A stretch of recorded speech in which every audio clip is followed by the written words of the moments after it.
Test.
Shabbat shalom. Shabbat shalom. Shabbat shalom to the worldwide family. Peaceful Sabbath, y'all, as we get about our Abba's business.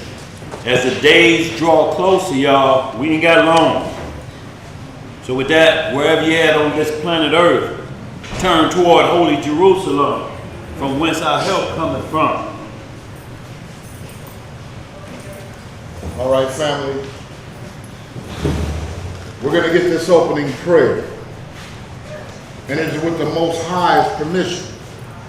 And it's in the name of His only begotten and beloved Son. Yes, sir. Our Lord and Savior, and He's also our Redeemer. He's Yahushua HaMashiach. Yes, sir. But we know Him as Jesus the Christ, family. Long live the King. Long live the King. Reading in the book of Psalms, in the 146th chapter. It reads, Yes, sir. Praise ye Yahweh.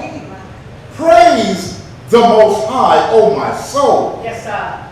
While I live, will I praise Yahweh.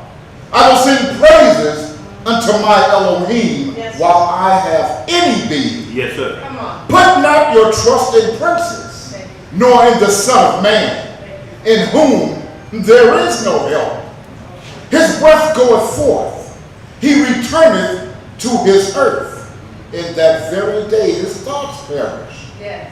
Happy is he that hath the Elohim of Jacob for his help, Yes, sir. whose hope is in the Most High's power, Yes. which made heaven and earth, Yes. the sea, and all that there is in, which keepeth truth forever, Yes. which executeth judgment for the oppressed, Yes. which giveth food to the hungry. Yes, sir. Jehovah looseth the prisoners.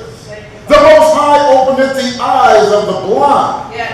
The Most High raiseth them that are bowed down. Hallelujah. Jehovah loveth Yes. the righteous. Yes. The Most High preserveth the stranger. He relieveth the fatherless and widow. Yes. But the way of the wicked What? he turneth upside down. Read. The Most High Yes. shall reign forever. Yes. Even thy Elohim, O Zion, Yes. until all generations. Yes, sir. Praise ye the Lord. Lord. Hallelujah! Say Yes, sir. Hallelujah. oh, praise. Oh, yeah, it's good to have you time that just perfect. Where you can shout with one voice. Yes, sir. Hallelujah, say loud. Yes, sir. But that's It's a blessing. done in an order, in a decent and order process, y'all, that we hollered at the same time. But we're led right up to that point to know when to say it. That's right. You know, so y'all, today's lesson, the righteous kingdom versus the fair kingdom, F-A-I-R kingdom, or we have in parentheses, the Pharisees. They got a kingdom too that they're promoting. Yes, sir. But the righteous kingdom of the Most High and His only begotten Son, the high priest, our high priest, Yeshua Mashiach, locally known as Jesus Christ. That's a different kingdom than what these Pharisees or those that's of a fair kingdom are looking for. Now, What's the name of the kingdom? the righteous kingdom versus the fair kingdom. And what we want to explain, y'all, is though, shalom, y'all. Shalom, brother. The righteous kingdom, y'all, there's no unrighteous thing that could come into it. There's nothing of unrighteousness on that felony list that could come close to it to even think it can crawl through the gates. Because outside are murderers, and when we look at what unrighteousness is 1 Corinthians 6 and 9 and Ezekiel 18 chapter. Now, the fair kingdom may try to make that work. It'll work in theirs because it's like the tree of good and evil. The cell phone, it has positive things like GPS, but also that GPS can show somebody where you live who may be looking for you. Yes, sir. So we're talking about something that, you know, may be good or bad, and justice and judgment is measured from that perspective.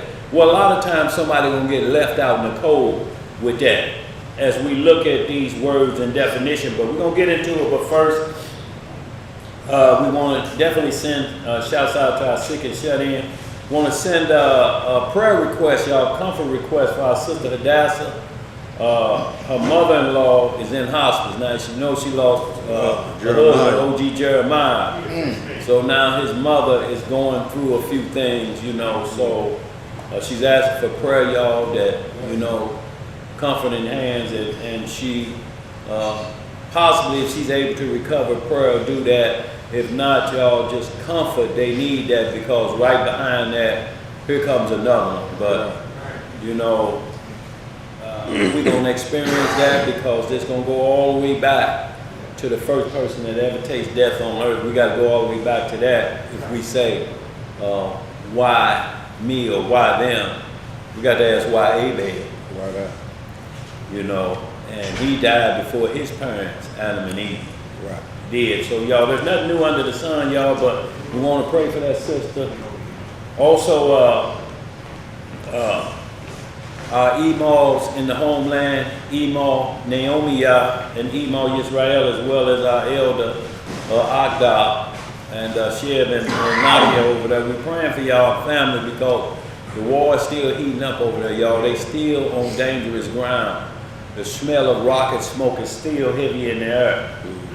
Also to the house of Uriah, Sister Hannah and I, praying for y'all, as well as our baby sister and niece Alexis. Also, y'all, Big Country had to go Skinny. I talked to Skinny. I think he had to just have another run back in the hospital, y'all. And it's just, you know, it's a weight issue. So, you know, you got to find a way to make it easier for him to get up and get moving about. And that may take some more weight loss, because the pressure on them knees, y'all, is a big thing around here, you know, as far as health-wise, you know, because everything is based off of the weight load. Me and Elijah was talking earlier about how a car is designed like a human being. And like, if you got a truck or anything, it tells you how much load you can put That's right. on those wheels and wheel bearings, you know, before they'll snap on you. Right. So in like manner, y'all, we have to take better care of ourselves as these body gets older, because, you know, either you replace the part or you got to take care of the parts that's on it already. Yes, sir. Y'all, so every man knows where that area at. Every woman knows where that area at of illness, because they'll point to it. This was causing me problem. If you know it, you know, you can't let the doctor tell you about it. You have to tell him about it, so that he prescribed the right things for it. If you let him diagnose and you don't have no input, then he guinea pigging. Try this, try that, try that. Right. But once you know yourself, because you have to know yourself better than anybody, you're actually your first own doctor, because you feel exactly what it is. When you take the car to the dealership, they just don't tell you what it is. They ask you, what is it doing? Right. Put it on the When you drive, yeah. to diagnose. To diagnose it, you know, you may think it's a fuel problem. It could be just a gas cap. What you got to do about? Brother in the chat, Uriah in Israel says, Shalom family, one love. Shalom, Just brother. wanted sorry, brother. Just wanted to give an update on my heart surgery. Okay, that's the brother just had open heart surgery. Brother said, I'm doing very well, up and walking around.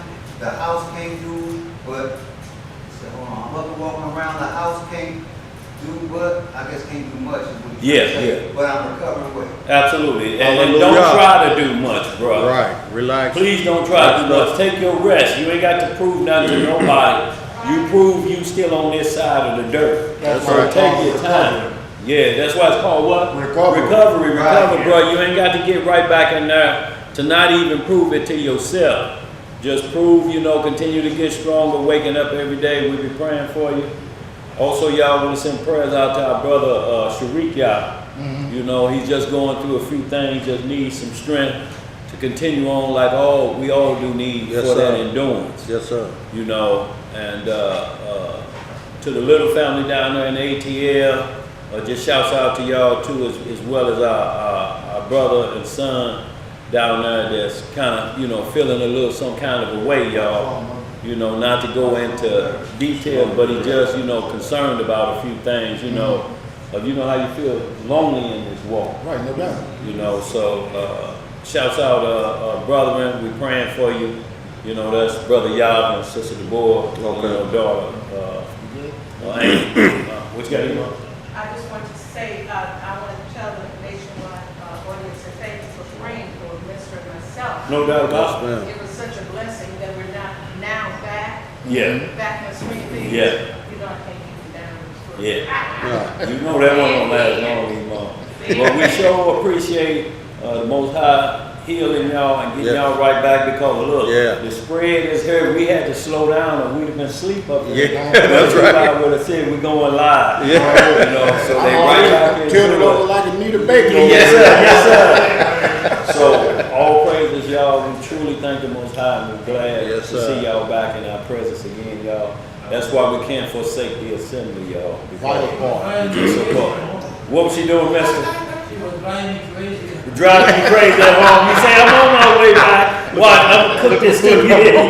Yeah. She was like, get up. She was, you know how people say, boy, the nurse keep coming in there poking you. Yeah. Blood pressure. Mr. say he was getting his blood pressure medicines every hour. That's right. He can't hold water. Well, all praises, y'all, that y'all Hallelujah. are well as can be, y'all. Thank y'all so much for all y'all do for the ministry, y'all. Once again, just want to send shouts out to our sister Denise Anderson. Shouts out to you, our brother Eric Hall, our sisters Ada and Tarsha Robinson. Shouts out to y'all, as well as our Kimmy Webb, known as Kevin Green, aka, and also shouts out to Betty and Ron Lemons, and shouts out to all y'all that continue to support the ministry and the radio station, y'all, because without y'all, it ain't going nowhere, y'all. We one body. Y'all, we just one part of that body, one part of the administration, so there's many other, when you read 1 Corinthians 12:29 on down, how large the body is, y'all. So never to look at one individual as they're calling the shots or it won't work as that.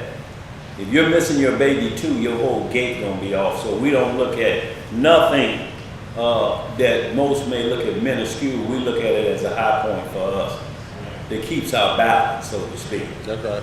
What you got over there, Sid? We want to keep our team here going in prayer because we're powerful and we're tired of using too long. The worst the devil tries to get in each one of everybody's path, starting with the illness. Absolutely, Hallelujah. because he ain't gonna stop y'all. No, he don't care who you are. What's saying, like? Don't care who you are. He has Right. no respect to persons either. Y'all, perilous times is coming, y'all, and with this internet, y'all, we're getting a lot of vain jangling, y'all. So this class is just kind of picking up on that again because these vain janglers are creating a kingdom for themselves. It's full of unrighteousness and no judgment. So y'all, we got to be careful on how it's gonna come. It's always gonna come as an attack against the Bible, the chief rule book. You don't see them attacking the Quran like that. Why don't they go after that book? See right here, you don't see them battling no Muslim or nobody. See right here in the surah say that, and then they go on with whatever doctrine they on. You know, so what this class today, the righteous kingdom versus the fair kingdom, it may seem right, yeah, and they may have turned you on to you being an Israelite, but what are they doing after that? Right. See, we can water and plant, but the Most High give the increase, and that's how you gonna know where your teaching stand. If you will, hit that switch on that air conditioner back there. You gonna know where you stand if you're fair or if you're dealing in righteousness. Fair will agree to disagree sometimes. Yeah. Right. By no means are we saying fair is wrong, but what we're talking about is if you want the kingdom of Messiah, you got to seek past just basic things and basic understanding or something that will water everything down to base level. And that's what fair will do, because sometimes the righteous get caught up in a fair situation, so to speak, and they're used as collateral damage. Mm-hmm. Where righteousness looks out that there's no collateral damage. Right. A righteous kingdom, it's not going to leave nobody behind. That's right. So y'all, we want to be careful on how we look at certain things. And what inspired is I just rapping with our king down there in Fort Lauderdale, Florida. You know, we talk about certain situations. He say, well, a righteous man think this way, a person that's fair, not judging anybody, but how you're looking at the situation. So we're going to take a couple case studies that if it was done by a fair situation, people would have still been put to death. But by a righteous situation, sometimes the unrighteous is pardoned, but they have to meet a certain standard of mercy. So we want to get it in there where fair may not include mercy or a pardon. Righteousness will, because all have fallen short. Right. Ain't nobody can say my dung don't stink. Right. Oh. So with that, there has to be mercy and grace. And if you get hung up in one of these fair kingdoms, or what we call the Pharisee kingdom, their fairness is unequal. It's going to pound you out and make you carry a heavy burden, a heavy load, you know. And what was that 110 we read my silly women? Yes, sir. That was so, what is it, 110 what? 110, but I'm going to say 3 and 6. 3 and 6, okay. So we want to hit that just to understand, because as the body, we're considered the bride of Christ. So we can't be looked at, even though we're men, as silly women. That's right. It's the same mindset, it's just on a spiritual level. Like Revelation 18, talk about the whore that sit upon many waters. You can be chasing one of them and be a silly woman, even though you're male persuasive, so to speak. It's just speaking from that perspective of the bride of the Messiah. Right. You know, I ain't saying no transsexual, none of that BS. It's just understanding what you're being called and how you have to react to it. So with that, y'all, we're going to go ahead and get started. You got any questions or concerns out there? And y'all, we're just going to cover a lot of, you may hear Jacob talk about it a lot, the permissive will versus the Most High's perfect will.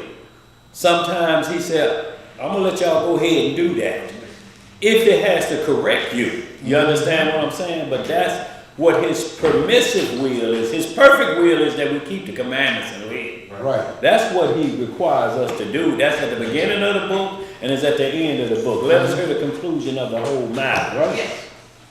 That's a righteous kingdom. A fair kingdom will let you escape certain things. It'll twist scriptures. You know, it may seem like it's a fair judgment, but then again, you're looking at the situation that where, you know, yeah, it's a good guy. He's a good guy. He's a great guy. I've been knowing him a lot.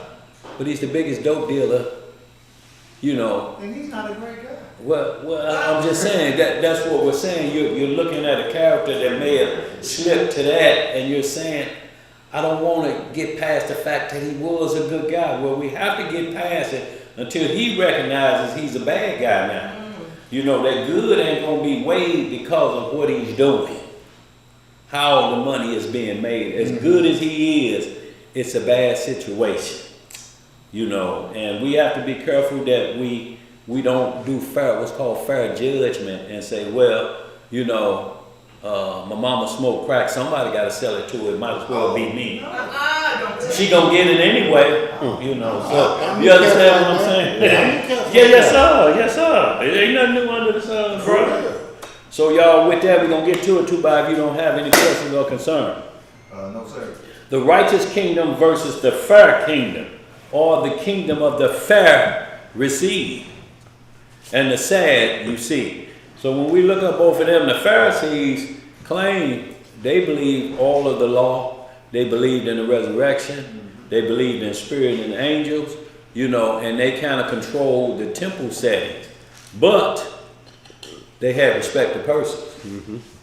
Even though the law was right there telling them not to, they used it and turned it into a Pharisee kingdom, that where they started measuring things out, that where we'll take bribes. Who's got the most money? Yeah. You know, so that's what they turned into. Now the Sadducees didn't believe in nothing supernatural, but they were the political force in Israel because they were split by them two groups, Pharisees and Sadducees. Right. Well, none of them following the correct priesthood. They had their own priesthood. But those two groups, even though they were opposed to each other, would join up together and try to attack the Messiah. Exactly. And that's what these groups will do out here now. You'll see one into witch doctrinism and the other one into crazy doctrinism. But they'll come together to try to attack the Bible. But not the Quran. But not the Quran. You understand? Because they know all of that's fair doctrine, so to speak. Yeah, it's got some good in stand up straight, stick your chest out. Books of discipline. Your books of discipline.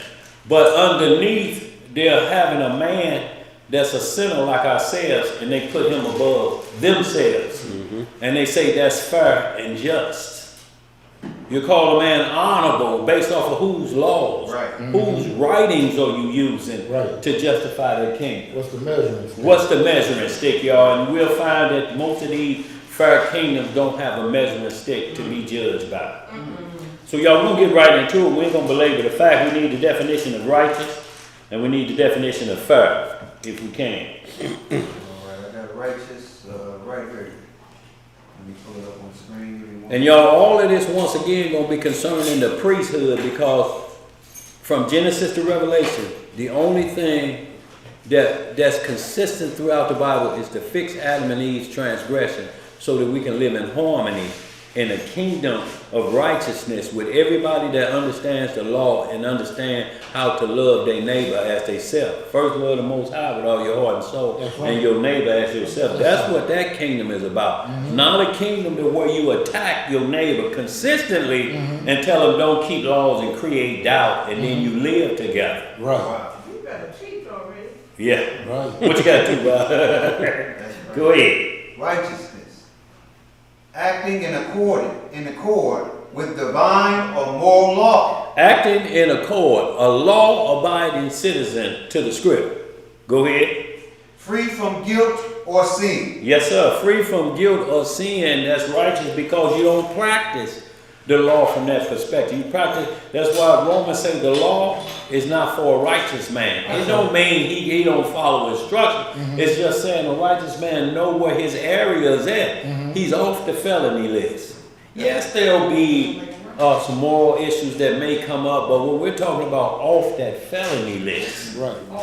that gets you your name scratched out the book of life, that's a righteous man who stays off of that list. What else you got to about?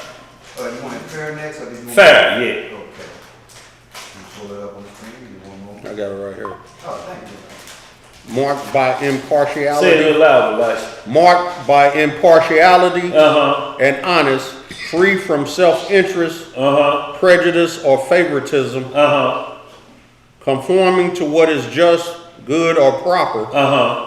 conforming with the established rules, conforming to its merits or importance, Uh-huh. being or involving in equitable exchange, Uh-huh. not unreasonable, justified, or valid, open to legitimate pursuit, attack, or ridicule,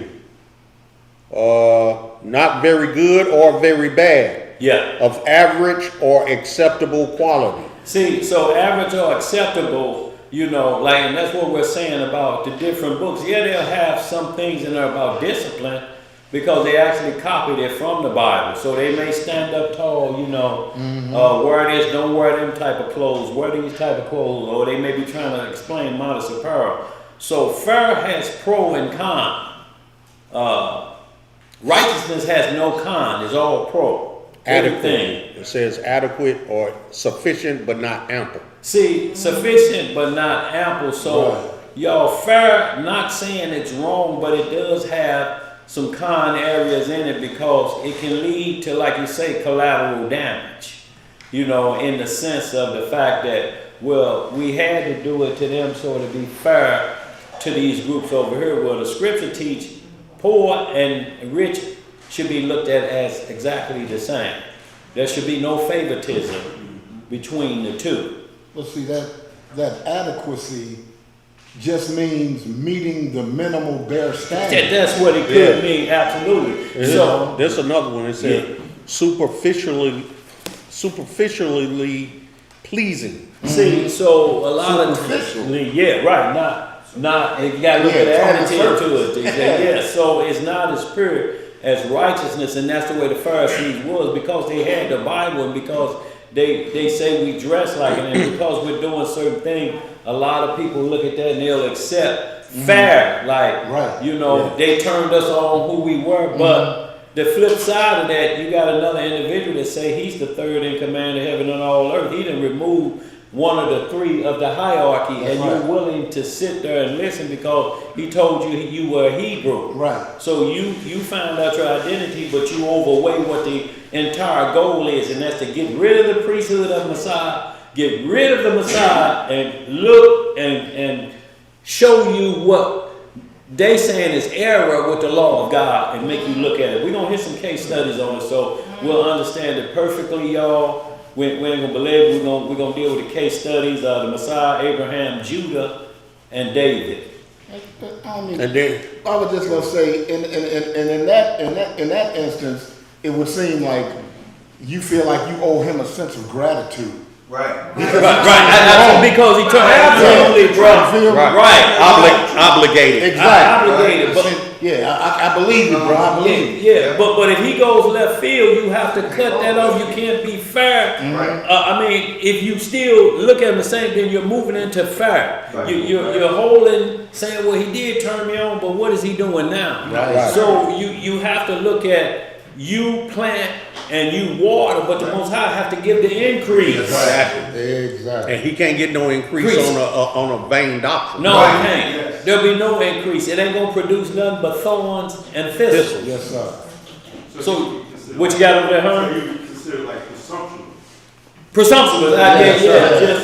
Just make it say talk a good game, y'all. In these last days, there's gonna be a lot of that because of how the internet is exploding.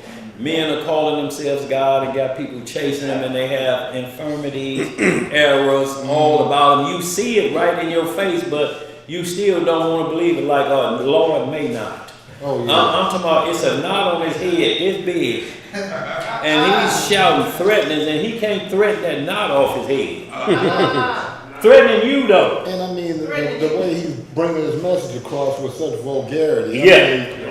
How you gonna sit and listen to that stuff? Well, like But you also have to be weary of the doctrines that they believe in. The Ancient of Days, they believe in Yahweh, but they don't believe in Messiah. Absolutely. And they'll come out of the same Bible, Yeah. and they'll talk the Most High. And a lot of people are taken by the vernacular of the Most High and hearing common words. Right. But they're not understanding the doctrine that they're bringing forth. Because all they're listening is for words of satisfaction. See, and that's what fair superficially pleasing. Fair kingdom cater to your unrighteousness and help you see it in a righteous light. That ain't what we're talking about. It comes down to like truth. You can't be, truth is an absolute. You can't be lukewarm. You can't be hot or cold. Fair gonna be hot or cold. Right. You out. You know, No, you be hot or cold. Fire gonna be lukewarm. It's trying to do both of them to please everybody. Right. So he said, if you're lukewarm, I'm gonna spew you out because it's like having two gods. You cannot serve God and man. Right. So, y'all, and also just want to put this out there just for that. If you will, look up fair exchange, and then also another term that's used for fair that's gonna help us understand. Look up fair game and see what that means, and fair exchange. So we kind of put the mindset of what we're speaking of, because we don't want to have anybody saying, oh, everybody that carries the Bible and don't believe like this, they crazy, whatever. You have to determine what's going on with that individual. Is he planting or is he watering so that increase can happen? Mm-hmm. Or is he thorning you out, thistling you out? Mm-hmm. You said fair game or game? Fair game, G-A-M-E, and fair exchange. You know, like a lot of times we say, oh man, it was fair game. Mm-hmm. What does that mean? Fair game. It says fair game refers to someone or something considered a legitimate, reasonable target for criticism. A reasonable target for what? For criticism. See, and we are told certain people are off limits for criticism in certain situations, right. You know. So they're saying it's fair game. Everybody involved. A baby sin, a baby need to get his, burnt by fire too, But first you got to get past children of innocence. So there's got to be a line you determine where you can make a judgment like that. Right. What else to say? Back to fair game. It says fair game refers to someone or something considered a legitimate, reasonable target for criticism, ridicule, or mockery, often derived from hunting terminology. It describes a person or topic that is acceptable to attack or analyze because of their public status or acts. Like fair game will be, we're not supposed to eat any meat that's still on his mother's milk, meaning it's still on the breast milk. Mm-hmm. That's why I say you have to wait till they get a certain age. Well, there's certain groups out there that say veal, which means 6-month-old calf or deer, is fair game. If it's out there and it's on the legal list, and they void the age limit. Right. And they say, why? Because it's the most tender at that point. Y'all want tender meat, your teeth loose, ain't they? Don't you want to be able to chew and teeth not be stuck in the meat? Tenderism. Yeah. It's a guy that Mr. Tenderism.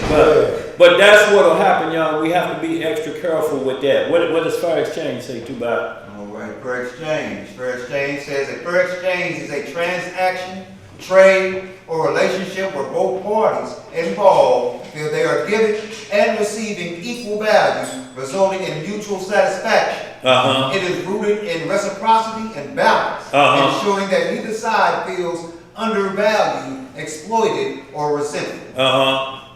They should have some more to that. Now, to say sometimes people don't feel like, I made the deal, but it's just not fair. But I did make the deal. Right. But I think it's like pawn shops. I've been slighted.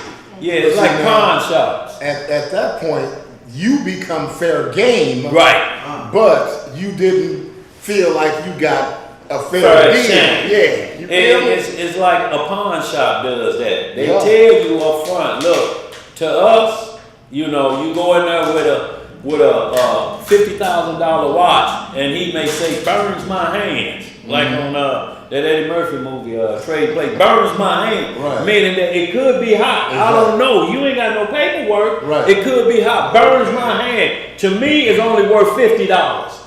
But it's a $50,000 watch. And then you say, well, okay, now you signed it and you saying this is a fair exchange, but inside of me, he knows it's worth more than that. Right.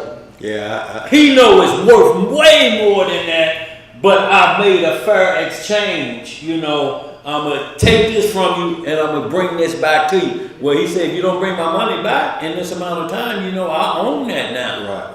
And pawn shops is the biggest fair exchange thing we can kind of talk about, because you ain't never getting your money's worth. And please don't take no jewelry to the pawn shop you got from K Jewelers or Jarrett's or whatever, because you ain't going to get a tenth of what you paid for. Man, I paid $2,000 for that. To us, it's only worth $112. Now, what you gonna do? I got a full carry Uh-huh. for $50. Whoa. And it was a oval stone that was only popular in England. You got it for what? $50. Where you get that from? The liquor store? No, it was, when I was a pawnbroker. Oh, when you was a pawnbroker. Oh, okay. I was working Well, in the tell me pawn shop. something. I thought, boy, you had went in there, give me a six-pack of that Colt 45. And that jewelry right there. No. That opal diamond. No, this was real. I tested it. Is that real? No, it was real. I tested it. What you got on it too, back? A little bit more with fair exchange. Yeah. There's key aspects of fair exchange, balance of value. It goes beyond just money to include time, energy, and emotions. If one party feels they are given more than they get, the exchange is no longer considered fair. Right. And it says subjective perception. What constitutes fair is often based on personal subjective value. Yeah. It may require negotiation to ensure both sides feel comfortable with the outcome. But somebody always gonna be feeling like I got the short end of the stick. Right. But with righteousness and truth, it makes sure everybody gets the same exact thing, because it's not going to create a law that shows favor to the rich or more sorrow or sympathy to the poor, because you could have yourself in a poor situation. You could put yourself in that situation. Yeah. So it looks out for any situation like you keep cussing the supervisor out. That's going to be a problem if you keep coming home unemployed. Oh, yeah. And it takes a long time, and the whole family suffer because you just can't say, let me keep my mouth closed this time. I need this job. I need this job this time, you know. But that's like we grew up hearing the same phrase, "Oh, fair exchange ain't no Ain't no robbery. Right. Ain't no robbery." Because You feel they good about it, technically then. didn't put a gun on Right. you, kind of sign, and it's the same way with all these record contracts. They're saying they're fair exchange. You gave up your image Yep. to be seen on TV, and we told you was gonna get fame but no fortune. Now you want fortune, lady. You figured out, y'all using my name, y'all making so much money off of me, and I ain't got a quarter. You Yep. made the deal. You made the deal. Yeah. Fair exchange. Fair exchange. So we want to make sure you're not part of a kingdom like that. And the closest thing out there is the Pharisees and the Sadducees. Now they're broke down. Today's Hebrew Christianity and regular Christianity is broke down as Pharisees and Sadducees. And we got Israelites and every other people playing with those what they call fair exchange doctrines, but stealing from the Bible to try to make the claim. But you know, that's funny, man, when you put it that way about the fair exchange thing, it makes me think about that compound living. Yes, sir. Yes, Where sir. you turn in all you got. All to you live got, in. yeah. And you relinquishing all of your personal assets. Yes, children too. So now. everybody else could live a certain way of Right. life, but it's somebody that's living better than all y'all. Somebody in a big house. Somebody in a big house. But you made the deal now. You made the deal. So don't complain. Don't complain. Get over there to your tent. Yes, sir. Look. And your bucket. That's what we're talking about. Like somebody want to renegotiate their contract. Yeah. Right. It's constantly renegotiate, and the only thing with the kingdom of righteousness is you renegotiate your bad behavior so that you can stay in the house. Right. Because you must be a law-abiding citizen in this kingdom. You can't come in there with fair instructions, because you'll be saying, well, he wasn't that bad, Lord. He turned me on to who I was. Well, is that all he did? Because apparently I couldn't give you no watering for that. Right. There's no increase based on what he told you. Just look at him where his work he is right now. Is there increase?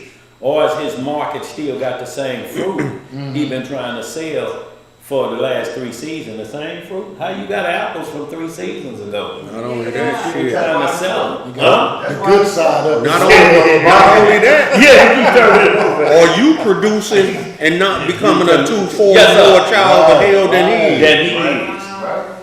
So y'all, we're going to get on into it, y'all. So we're going to start with what we're speaking of.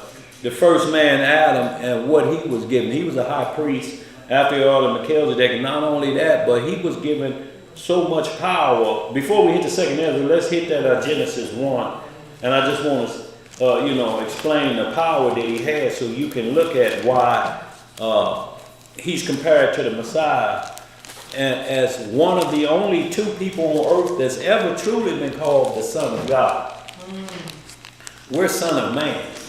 Now, if you ever read that Christ is speaking, or they mention him as Son of Man, he's the root and the offspring of David.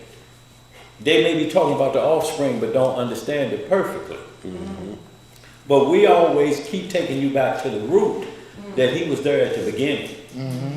He was in on the creation of Adam. Mm-hmm. So when you look at the offspring of him and you forget about that part, then you're going to water him down like yourself, and then you'll choose another Messiah for yourself. Right.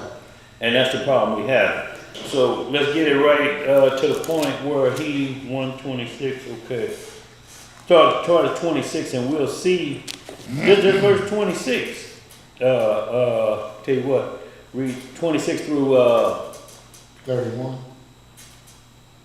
Yeah, absolutely. Because when we look at the power that he had, you're going to understand the power that's given to the Messiah to correct this issue, and it's going to be the same thing. It's going to be control of everything. Go ahead, what it say? The book of Genesis, chapter 1 and verse 26. Verse 26. Yes, sir. I'm sorry, Genesis. 1 and Genesis 26. 1 and verse 26. Yeah. And Yahweh said, let us make man in our image. So, in an image means just almost the mirror image of what you're looking at or what you understand. He said, I'm going to make man in our image, to look like us, to sound like us, to be like us. Go ahead. After our likeness. After our what? Our likeness. So that means that spirit has form. A lot of times we say you must worship him in spirit. Does spirit have form? Yes, spirit have form. Because when the Messiah came through in on disciples, they said it must be a spirit. He said, does a spirit have form? Mm-hmm. And then he said, touch me, handle me. Mm-hmm. So if Adam is made after a shape and form, then spirit has form. Now spirit is pure power. So that's what we were not made in his pure power. Because we wasn't making, neither is the Messiah made exactly like the Father. Mm-hmm. He's in his image, but he doesn't have the sole authority that his Father has. He gets his authority from his Father. That's right. Let's get some more. And let them have dominion over the fish of the sea. So that's over every fish in the sea. Dominion, y'all, they control the waterways. You control all the oceans. Go ahead.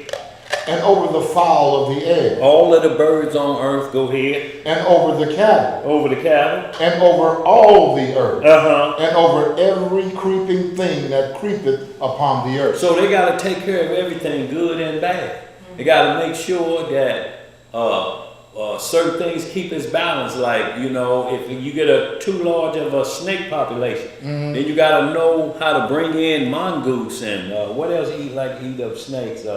To get the balance back. Other snakes. Yeah, other snakes. Yeah, absolutely. So you have to bring in the balance of that, so that one part of the world don't get overran by another. Mm-hmm. Go ahead. What else to say? Verse 27. Yeah. So Yahweh created man in his own image. Uh-huh. In the image of Yah created he him. Uh-huh. Male and female created he them. So he didn't leave the woman out of this situation. Right. So she's part of his creation as well, because he says they become one flesh. They move alike, they start to look alike. If you've been around, you've been married a long time, people say you start to look like each other. Even in our family here structure, we start to look alike. And people tell y'all sound like y'all look, but notice the Antichrist is going to do the same thing. He's the image of the beast. So we understand he's the Antichrist, the image of Satan. See, it's a mirror image. He's going to try to have a kingdom. He's going to let men, he ain't going to have no partiality to transsexuals or nothing. Right. Just believe, you can believe whatever you want as long as you bow down to me. Because he considered himself fair then. Notice how the world is doing that now. You say anything about that, well, you're making judgment, or you must be homophobic. Because I quoted Romans 1:20, that make me homophobic. Those are the type of things that where they try to have you into a fair doctrine. I ain't gonna label no judgment or you're being judgmental. Let's start at the top. Is the Bible judgmental? See, that's where you have to go because that's the ultimate goal. That's what they actually saying. Right. So you now start to go to church where you get your instructions, but you won't mention that because you're saying it's not fair to them being unrighteous. The Most High calls liberals evil. Oh, boy, look here. See, the Sadducees were like the church leaders that was heavily into the political game and wealth. That you always found tied to voting and different things like that and heavy wealth. That was the Sadducees. They really don't believe none of it. Like Farrakhan. He talk all that noise and this and that, but yeah, the next thing he'll be in the Ron L. Hubbard's Dianetic Scientology. Then he'll start putting out a doctrine that white man was created in a laboratory by some mad scientists. You know, and then that doctrine start flowing, but he really don't mean none of it. But he's just mad now because they won't even name an alley after him. Verse 28. Yeah, go ahead, bro. Yeah. And Yah blessed them, and Yah said unto them, be fruitful and multiply, and replenish the earth. Yes, sir. And subdue it. And do what to And it? subdue it. What does subdue mean? Don't that mean to take control? Yeah. To govern. Go ahead. And have dominion over the fish of the sea, and over the fowl of the air, and over every living thing Yes, sir. that moveth upon the earth. And Yah said, behold, I have given you every herb bearing seed, every herb bearing seed, which Yes, sir. is upon the face of all the earth, and every tree, which in the which is the fruit of a tree, Yeah. yielding seed. Yeah. To you it shall be for meat, Okay. and to every beast of the earth, and to every fowl of the air, and to everything that creepeth upon the earth, wherein there is life. I have given every green herb for meat. And it was so. Because herbs have life. Yeah. You know, plants have life. You have to feed them. You have to, they Water 'em. breathe and you have to water them. And they reproduce. Yeah. Go ahead. What else to say? Verse 31. Yeah. And, Yes, ma'am. you know, seeds are one of the things that you can use, and it acts as a healing nurturant for the whole body. Oh, seeds, no doubt about it. Yeah. No doubt about it. But if we get down to the seed of the woman, now we got to look at something a little bit different, don't we? Because we're talking about the soothsayers that say, well, let's get rid of the seed. And then we get rid of God's process. But he says, no, always got a backup plan. Let's talk about the seed of the woman. See, and they don't have an answer for that. Never. See, and that was in Genesis in the beginning, because there's something called parthenogenesis. And when you look that up, parthone, P-A-R, phenogenesis, you'll understand it perfectly of what we're speaking of. You know, I don't know if Tubai looked that up, but that's why it's saying over everything on the earth too. Because it'll get to the point that when we got an adversary, he's going to try to cut the seed off. Yo, that's why we can't chase the father is the head of all Israel. The promise to Abraham was to your sons and your daughters. That's right. If you start practicing and teaching a miscegenation doctrine, all the enemy have to do is kill all the male. That's right. Yeah. And then the nation is gone. The Klan tried to pull that. Yes, they did. What you got, two But it says he made war with the seed of the woman. Yes, sir. That's what he made war with. He knew he had to make war with in Revelation 12. Absolutely, like what you got over there, too, Bob? Parthenogenesis is Yeah. a form of asexual reproduction, virgin birth, where an embryo develops from an unfertilized egg without input from a male. It occurs naturally in many invertebrates, bees, aphids, some plants. I know I might pronounce that wrong. It's Okay. aphids, aphids. Yeah. Aphids. Okay, I didn't drag it out. Okay, some plants and certain vertebrates. Some plants. Did you say some plants? Some plants and certain vertebrates like fish, reptiles, and sharks, resulting in offspring that are typically genetic clones of the mother. See, so that's what we have to be careful of. Shalom, Yeah. So y'all, we understand from that perspective, there's nothing new under the sun, Right. and we have to take in everything, not only everything that he has control over, because everything in heaven is just like, is made like on earth, so it have to be looked at the same way. Things reproduce. You ain't gonna never catch the Father short. Right. You ain't gonna never ever catch him short, because he always you got to see what Satan keep attacking first. Why does he keep going after the woman? But see, then he'll go after the bride of Christ, which is men, but looked at as the bride. He'll go after them too, to break down so that we show up in a dirty wedding dress. Yeah. Won't be white and clean, be full of spot and wrinkles. What you got to know? It's what? What you saying? Oh, no doubt about it. No doubt about it. They're perfect, because he said, look at it from that perspective. Honest truth. No, children don't look at it like that. They'll just tell you what's on their mind. They don't wait, or as they get older, they'll start to play the parents between each other. But they're older now to know how to do that. Right. They've been watching some things. Right. Every time mama say something, I go to daddy about it, she say no, I go to him, he say yeah. They'll start playing that. Yeah. But they've understanding good and evil now. They learn the art of manipulation. The art of manipulation, yes sir. So we see that everything, what verse was you in, bro? 31. Go ahead. Verse 31. And Yah saw everything that he had made, and behold, it was very good. And the evening and the morning were the sixth day. See, and everything that he made, so he made everything that Adam named. Adam didn't make it of his own. No. So that's what we have to understand. He made it. Right. He's in control of it. That's it. Adam just I just put you in charge of it. So right while you at that, hit Genesis 2:19. And we're going to see the other power that he gave him, so we can understand it clearly. The book of Genesis chapter 2 and verse Let me 19. just read that one verse. Go ahead. And out of the ground the Most High Yah formed every beast of the field. Who formed them? The Most High Yah formed them. Okay. And every fowl of the air. And brought them unto Adam to see what he would call them. And whatsoever Adam called every living creature, that was the name thereof. He named every fish, every bird, every cow. Adam named everything. Everything you see on earth, animal, plants, kingdom, he gave the name. What does it read at verse 20? Yeah. Verse 20.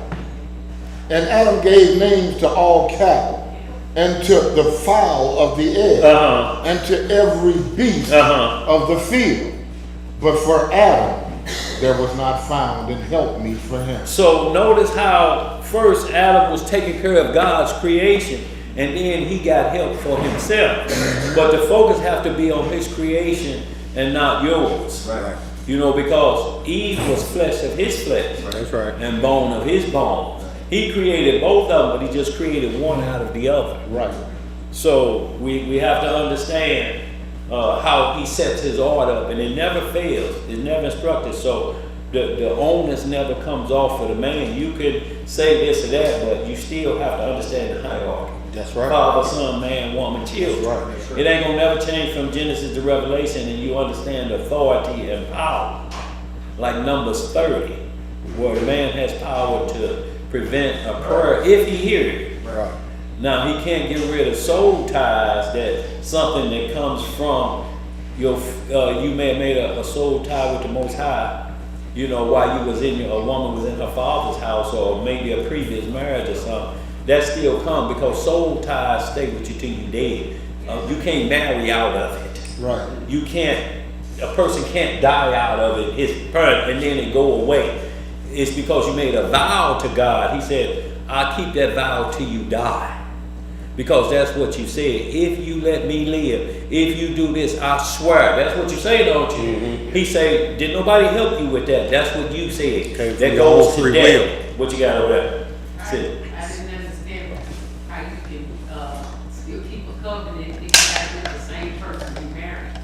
Well, you can, because there's covenant rules in there that if you break that covenant, well, we're talking about a solo covenant. We're not talking about between two individuals. We're talking about one you make between yourself and God.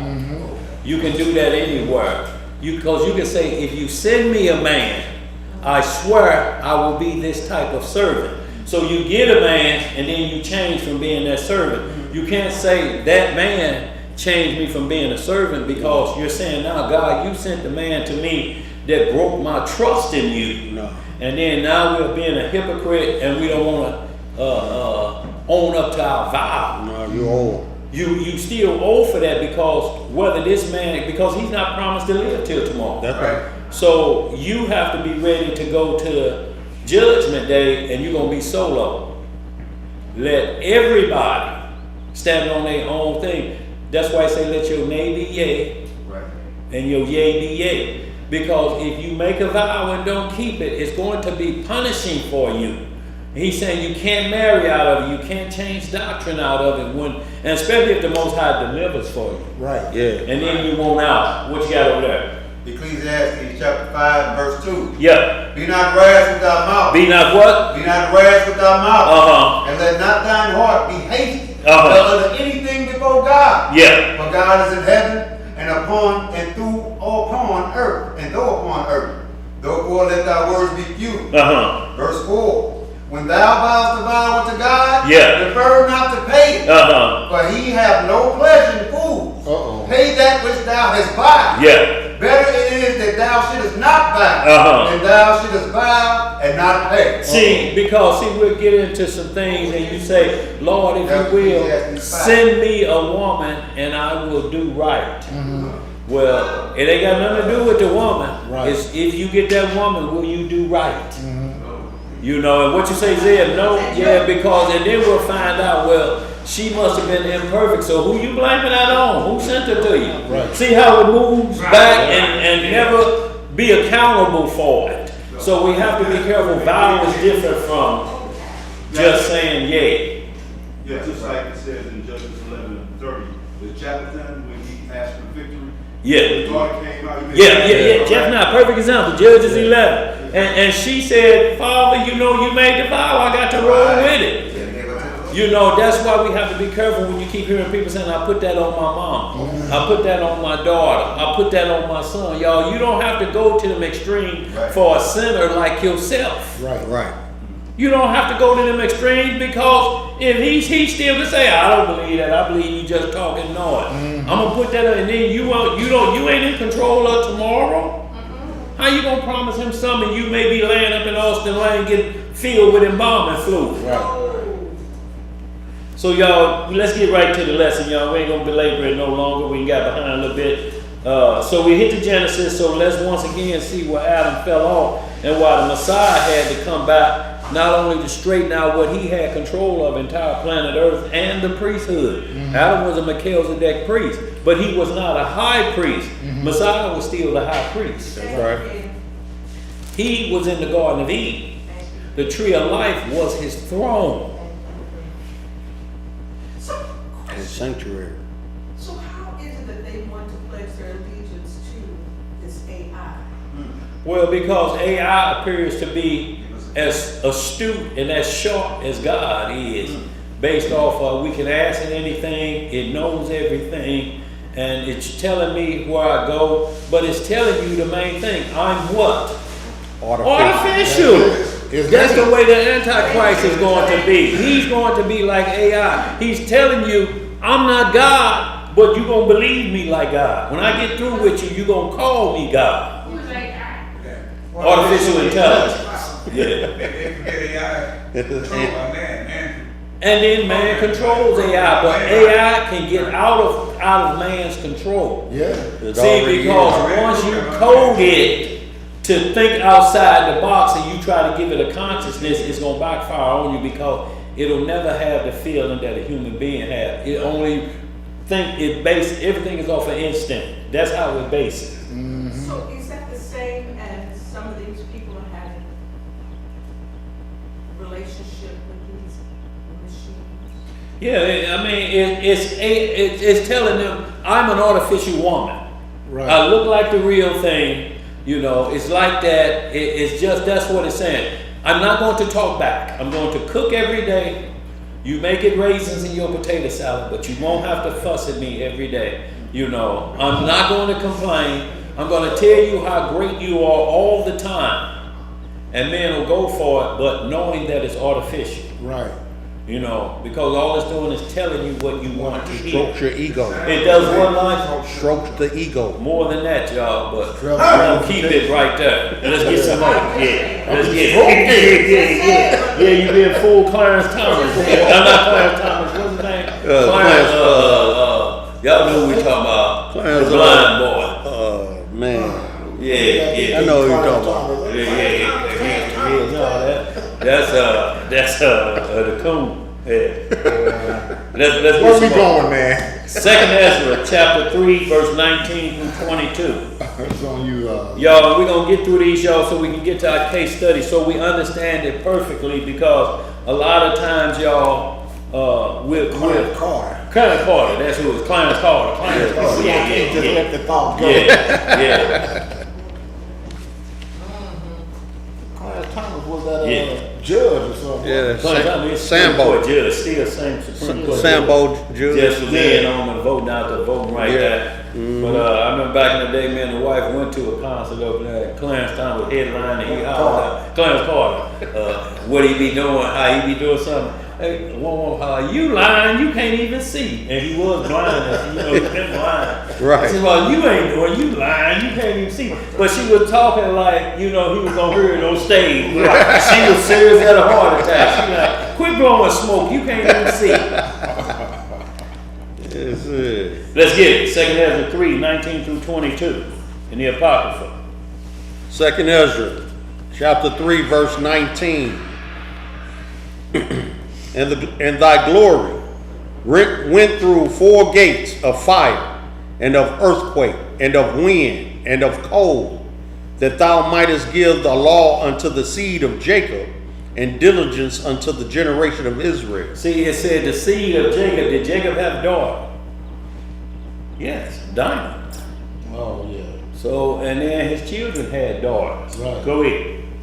And yet tookest thou not away from them a wicked heart, that thy law might bring forth fruit in them. So he didn't take it. He didn't give them a permissive will like they say. He left them with free will. You know, Adam, y'all offspring. I'm leaving y'all with the heart of y'all father to see if you gonna change. Because if I change y'all just gonna do it again. Just like your dad. And he was made in the image of us, but he had free will. So he left him with that heart. Go ahead.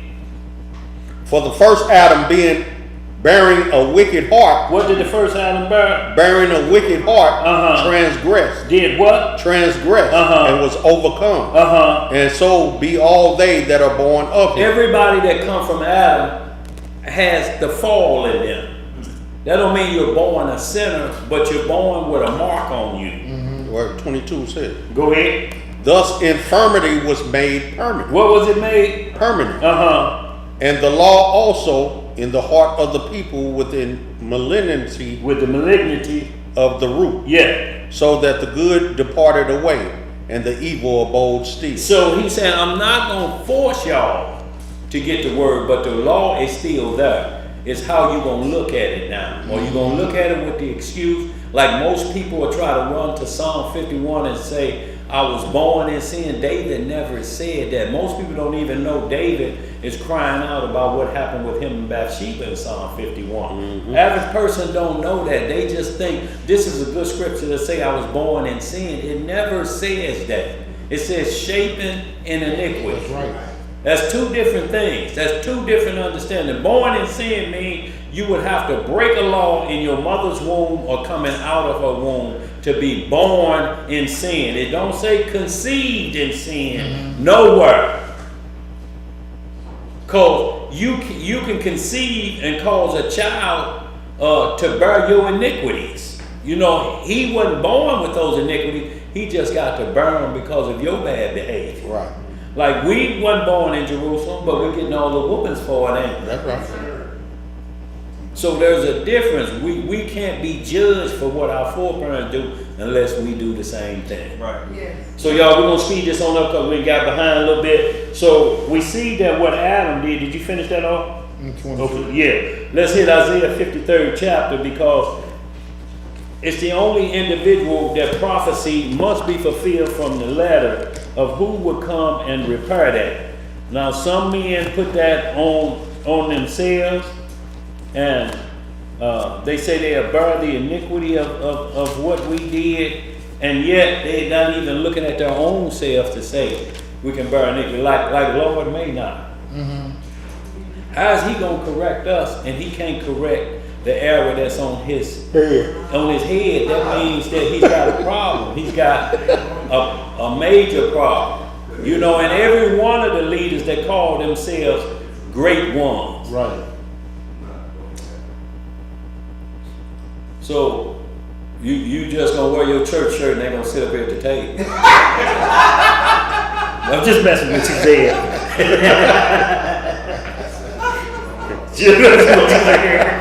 Go ahead. Go ahead. Yeah. We say Isaiah what? Isaiah 53. 53 and 1. Yes, sir. Isaiah chapter 53 verse 1. Yeah. Who hath believed our report? And to whom is the arm of the Most High revealed? Yeah. For he shall grow up before him as a tender plant, and as a root out of dry ground. And as a root where? Out of a dry You ground. can never get a root out of dry ground. Where children play basketball on the dirt and they keep playing on that grass will never grow there again ever. So you can't get a root, but it's saying the Messiah will come out when there's no doctrine around. You know, he will be a root out of dry ground. Because when he came, every doctrine was going around like it is right now. Every doctrine is flowing. You know, but and it's all dry ground. Ain't nothing increasing, y'all, because it's all based off of wickedness and ain't no life in it. Customs. Ain't That book. Ain't no life in it. No Go life. ahead. He hath no form nor comeliness, and when we shall see him, there is no beauty that we should but desire him. So a lot of people now, they chase images and they try to always make the Messiah the best looking man Pretty they boy. can. Even if they see this, why is the fact that they would never just make him look like an ordinary man, but they always got to make him look, they're actually going against what this is, but it's not even talk about that form of comeliness that we should desire him. You know, it's not even talking from that perspective spiritually first. You know, because the Messiah did come as a plain man, as a regular person. He didn't wear priest clothes and high priest clothes for you to look at him like that. First of all, you know, and then he wasn't like Lucifer that masqueraded as an angel of light that says he was loaded with beauty. Right. You know, because that's the first thing that attracts somebody, and you believe that, you know, without even hearing words out of his mouth. The pretty boy. So the women chasing the pretty boy didn't just start in our generation, that started in the Garden of Eden. Let's get some more. Here's verse 3. He is despised and rejected of men. Like he is today. They despise the Messiah, reject him. Go ahead. A man of sorrow and acquainted with grief. And we hid as it were our own faces from him. He was despised and we esteemed him not. Surely he hath borne our grief. And this born means to carry, B-O-R-N. He carried our griefs. Go ahead. And carried our sorrows. Yet we did esteem him stricken, smitten of Elohim, and afflicted. See, but we didn't look at him that he was carrying our sorrow. We just looked at him, the Most High must be pushing on. That's because he said he was the Son of God. He get beat up for that. But he's carrying our sorrow. We're not looking at why he said what he said. You just don't want him to be in that position to do it. Go ahead. But he was wounded for our transgressions. What was he wounded for? Transgressions, our transgressions. He was bruised for our iniquity. The chastisement of our peace was upon him. And with his stripes we are healed. So you know this ain't the Father, because the Father didn't get off his throne to come down here and be beat up by his creation. Let's not be that sottish and that foolish to think that he got off his throne and come down here and we whoop him like that and then he get up and take all that for us. No. He would have did what he did with the flood. He'd have did what he did with Sodom and Gomorrah. How do we think we get to this point and then we think he would allow that to happen to himself? The Creator? Come on, man. Let's get some more. Verse 6. All we like sheep have gone astray. We have turned every one to his own way. To his own what? Way. Uh-huh. And the Most High has laid on him the iniquity of us all. So right there, that separates. The Most High have laid the iniquity of us all on him. So either it's an individual born of Israel that carries our iniquity. And they're saying it's not the Messiah. Who you gonna name? Right. They tried a bunch of them. They tried David. Well, we know that didn't work. Then they tried Solomon. We know that didn't work. They tried Hezekiah. It didn't work. It's never going to work. It's only one individual that is going to work with, Alpha and Omega. That's right. One of them is lying. Who was there with the let us make men. That's the only one. It's the angel in Exodus 23:20, I believe, where it says he will not pardon your transgressions. That's not the Father. And Christ was considered an angel. He just made a little lower on the offspring side so that he could bear our infirmities. But that don't mean he had any. No. Come on. He just had to bear them. That doesn't make him less than any other angel No. either. You better talk. For he was the first creator Yes, sir. of all of them. Oh, Get some more of that, Elijah. Verse 7. Verse 7. He was oppressed and he was afflicted, yet he opened not his mouth. Uh-huh. He is brought as a lamb to the slaughter, and as a sheep before her shearers is dumb. So he opened not his mouth. He was taken from prison and from judgment. And who shall declare his generation?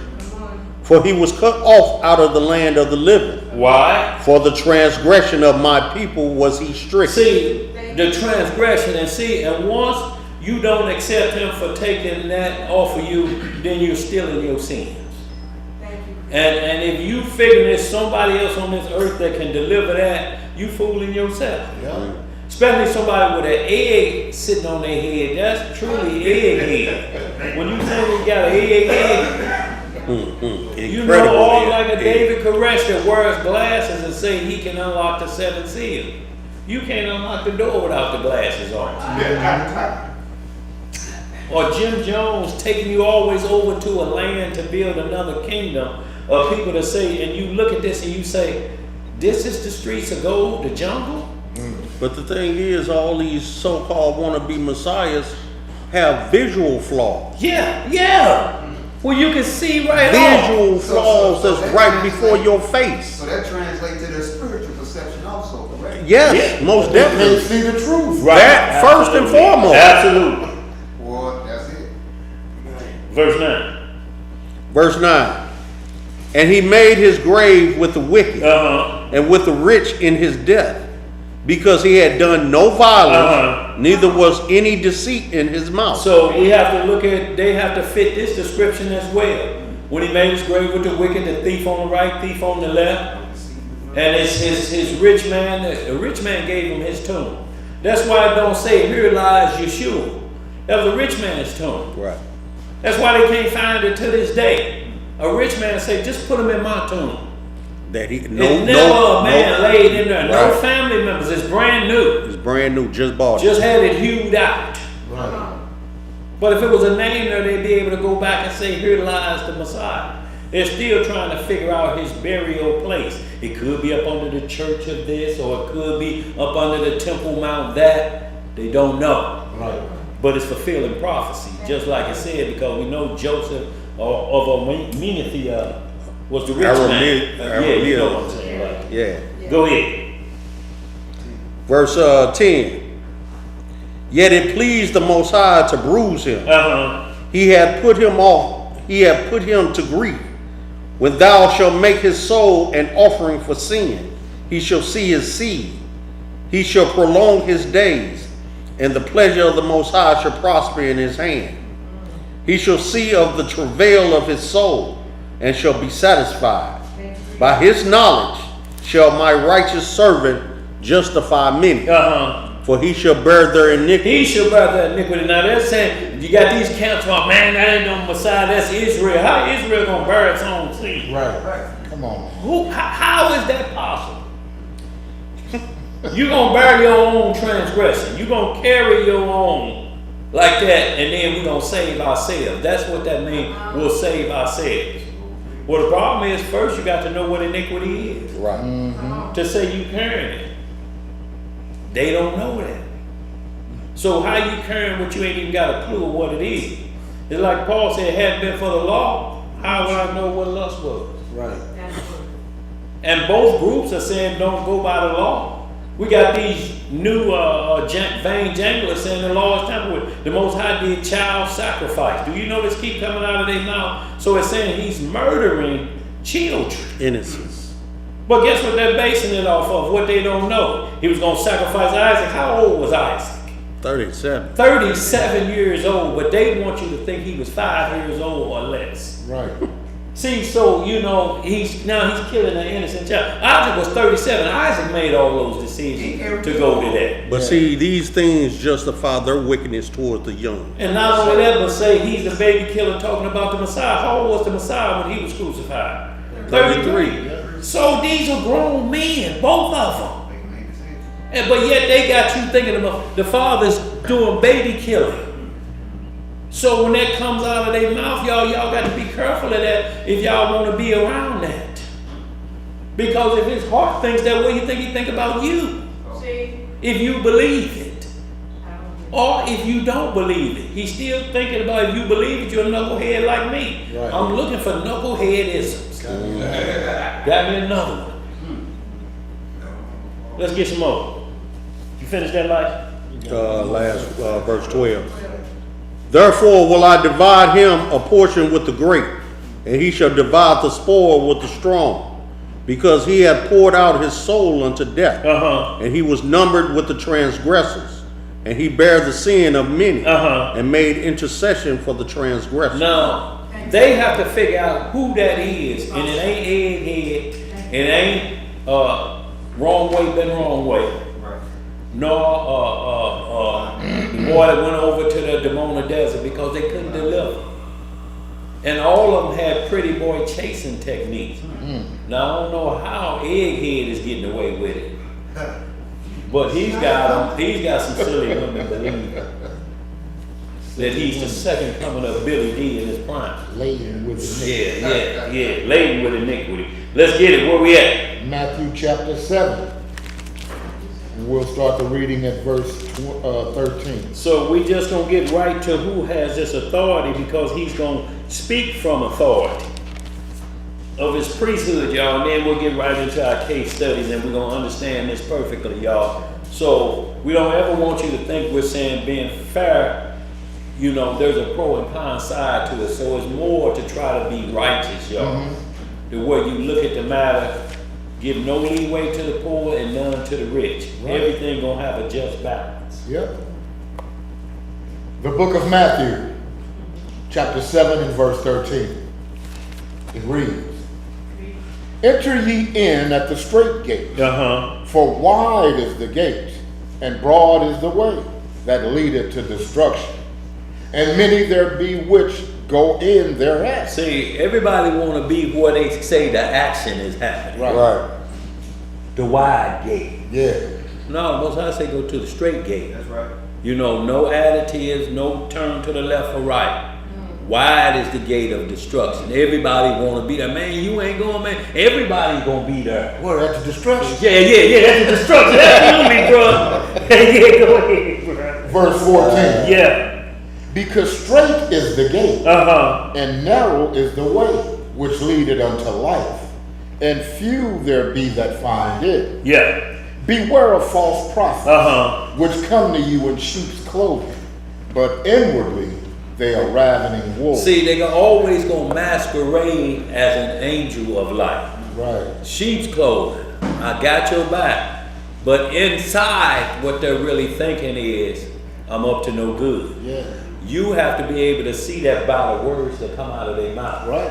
And look, the words ain't gonna put you in a position where you never understand it or you don't see it, because deception is always seen. It's just they get you to doubt truth.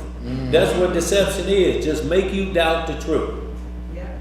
That's all it is. I just need a little bit. Let's get some more. Verse 16. Yeah. Ye shall know them by their fruit. Yeah. Do men gather grapes of thorns or figs of thistles? Every good tree bringeth forth good fruit, but a corrupt tree bringeth forth evil fruit. A good tree cannot bring forth evil fruit, neither can a corrupt tree bring forth good fruit. See, and that's why you have to just scrap the doctrine of Cain being the devil's son.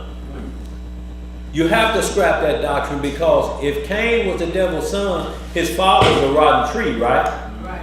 And what good could come from that? So the Messiah would have never told him, or the Father never told him, if you do right, Cain, you will be accepted. There will be no acceptance for a rotten tree offspring.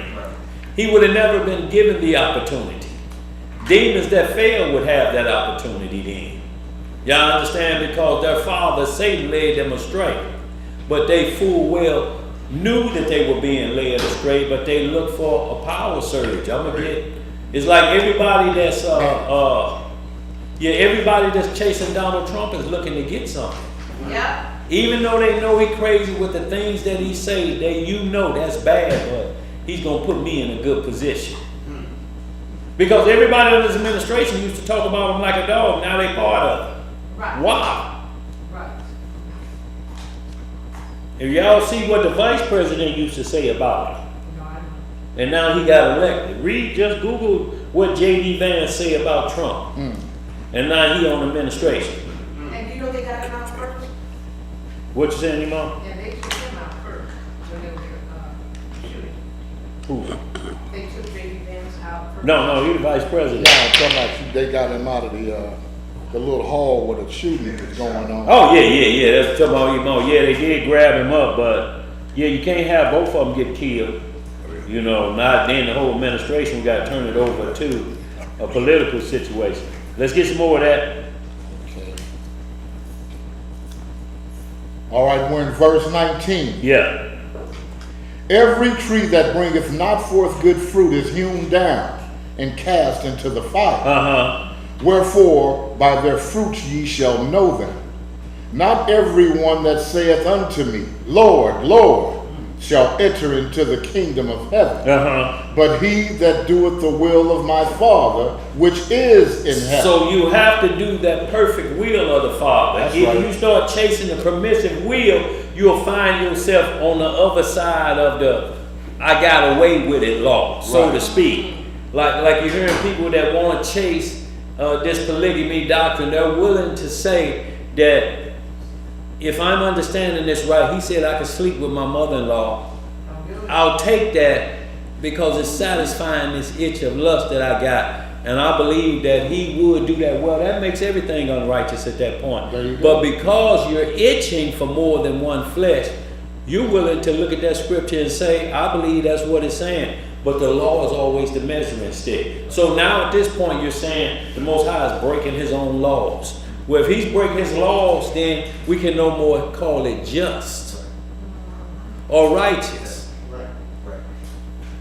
But there's nowhere he breaks his laws. There's a permissive will and there's a perfect will. Sometimes he'll give you the permissive will to break you down. He's not giving you over to unrighteousness. He's giving you to over your carnal desires. It's the best way to help you understand. It's like your parents tell you, now you go out there robbing and kill some people, don't call here. I'm not telling you what to do, but if you leave out of this house and you know you got food in here and I just gave you a little allowance money, if you go rob somebody, you're doing it of your own permissive will because I didn't teach you that. So you'll get the straightening you need when you do it. Go ahead. I was just asking, wouldn't that also be with thou shalt not kill? His perfect will be that you not kill. But in Ecclesiastes, he tells you there's a time to kill. Well, see, and One is that's perfect, one is permissive. well. It all depends on how you look at kill. Kill illegally. Everything in there is illegal. You know when it's saying thou shalt not steal. There are scriptures that you'll run across that say, you know, the Messiah was not counting robbery to make himself equal. And it's not saying that he put himself on the throne of the Father, because you'll never read that. It's always right hand. But because he's worthy of worship, some people look at that like he's still in the Most High's thunder. But it was given to him. We have to understand the difference and how things are worded, but a permissive will is like Saul. The people wanted a king, we can see. He said, let them have a king, but it's going to be what they're going to get. Right. Because they're not going to get perfect will. Right. They're going to get a permissive will. They want to be like them. Well, they leaders usually cowards. That's what Iran calling Trump now, ain't they? They call him Taco Trump. Trump always cowers out. Make threats, we're going to bomb you tomorrow. And then the next day, we're going to give you 2 more weeks. Right.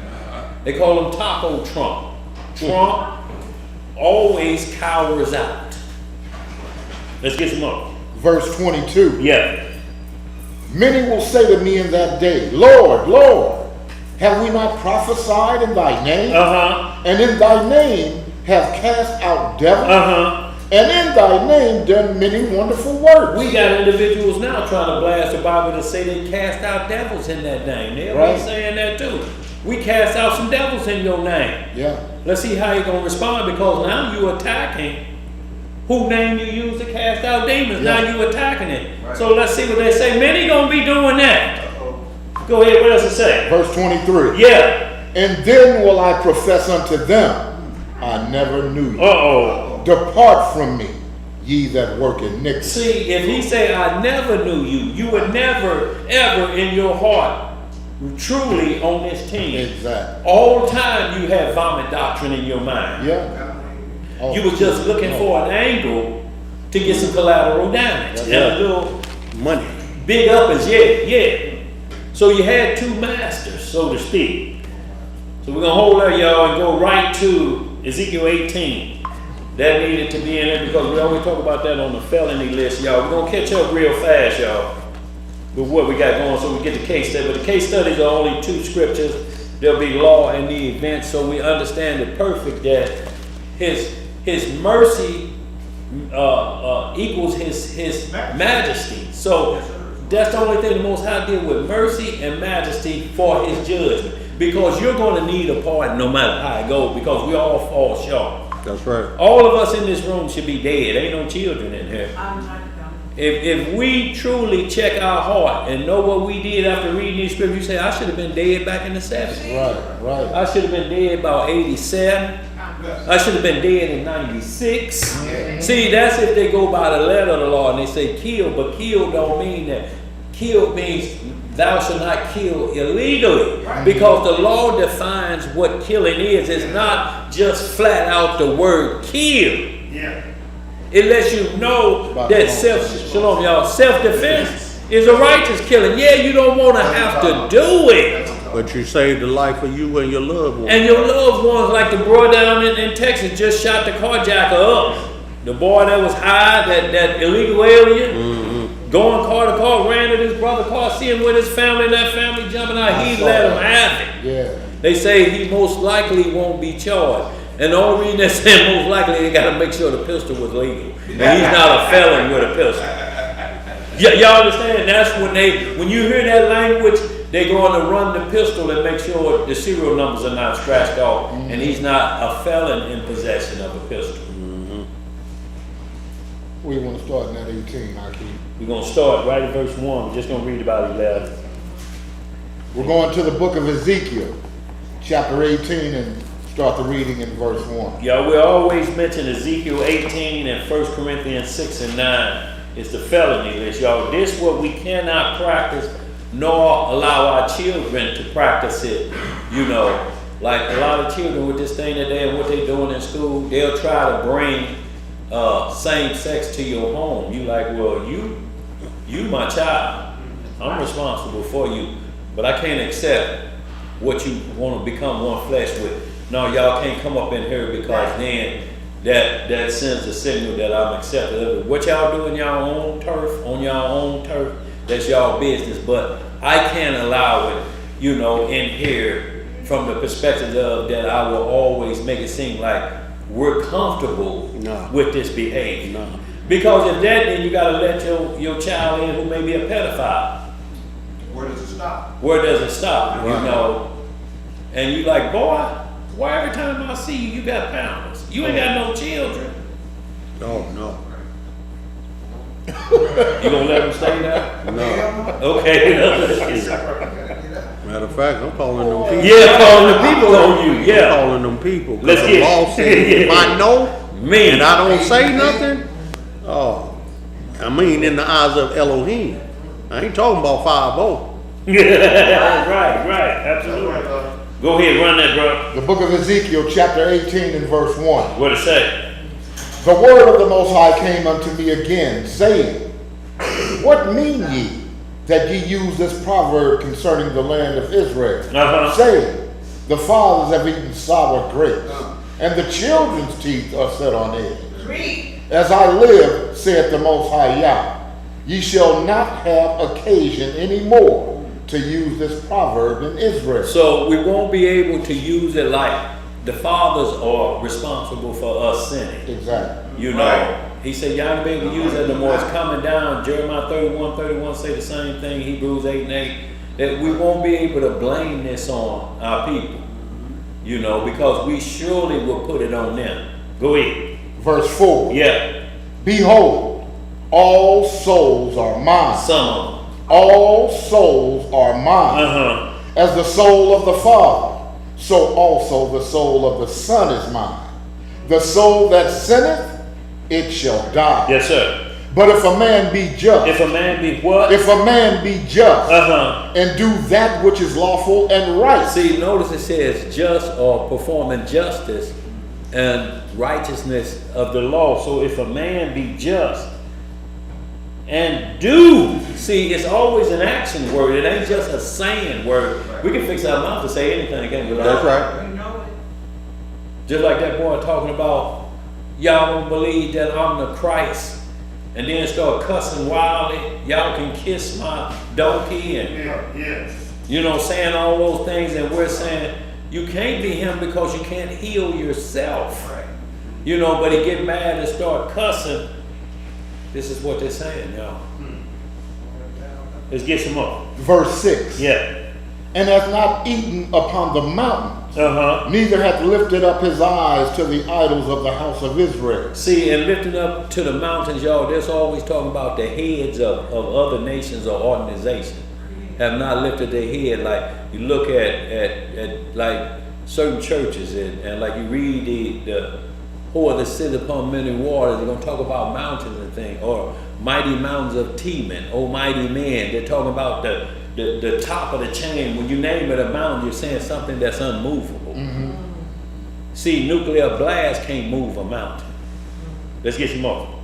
Neither hath defiled his neighbor's wife, neither hath come near to a menstruous woman. See, all of these things and come near that when it's saying it's a cleansing process, but to me, it's dirty already. I might as well dirty it up anyway.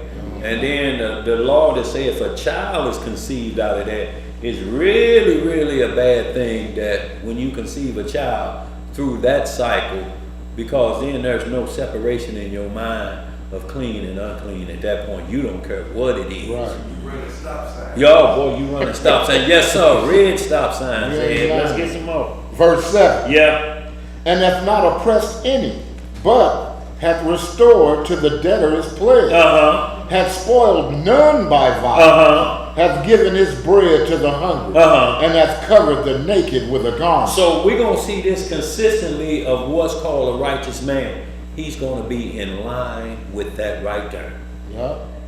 And it's going to be, there's many forms that could be done in, but it's going to always be surrounding that.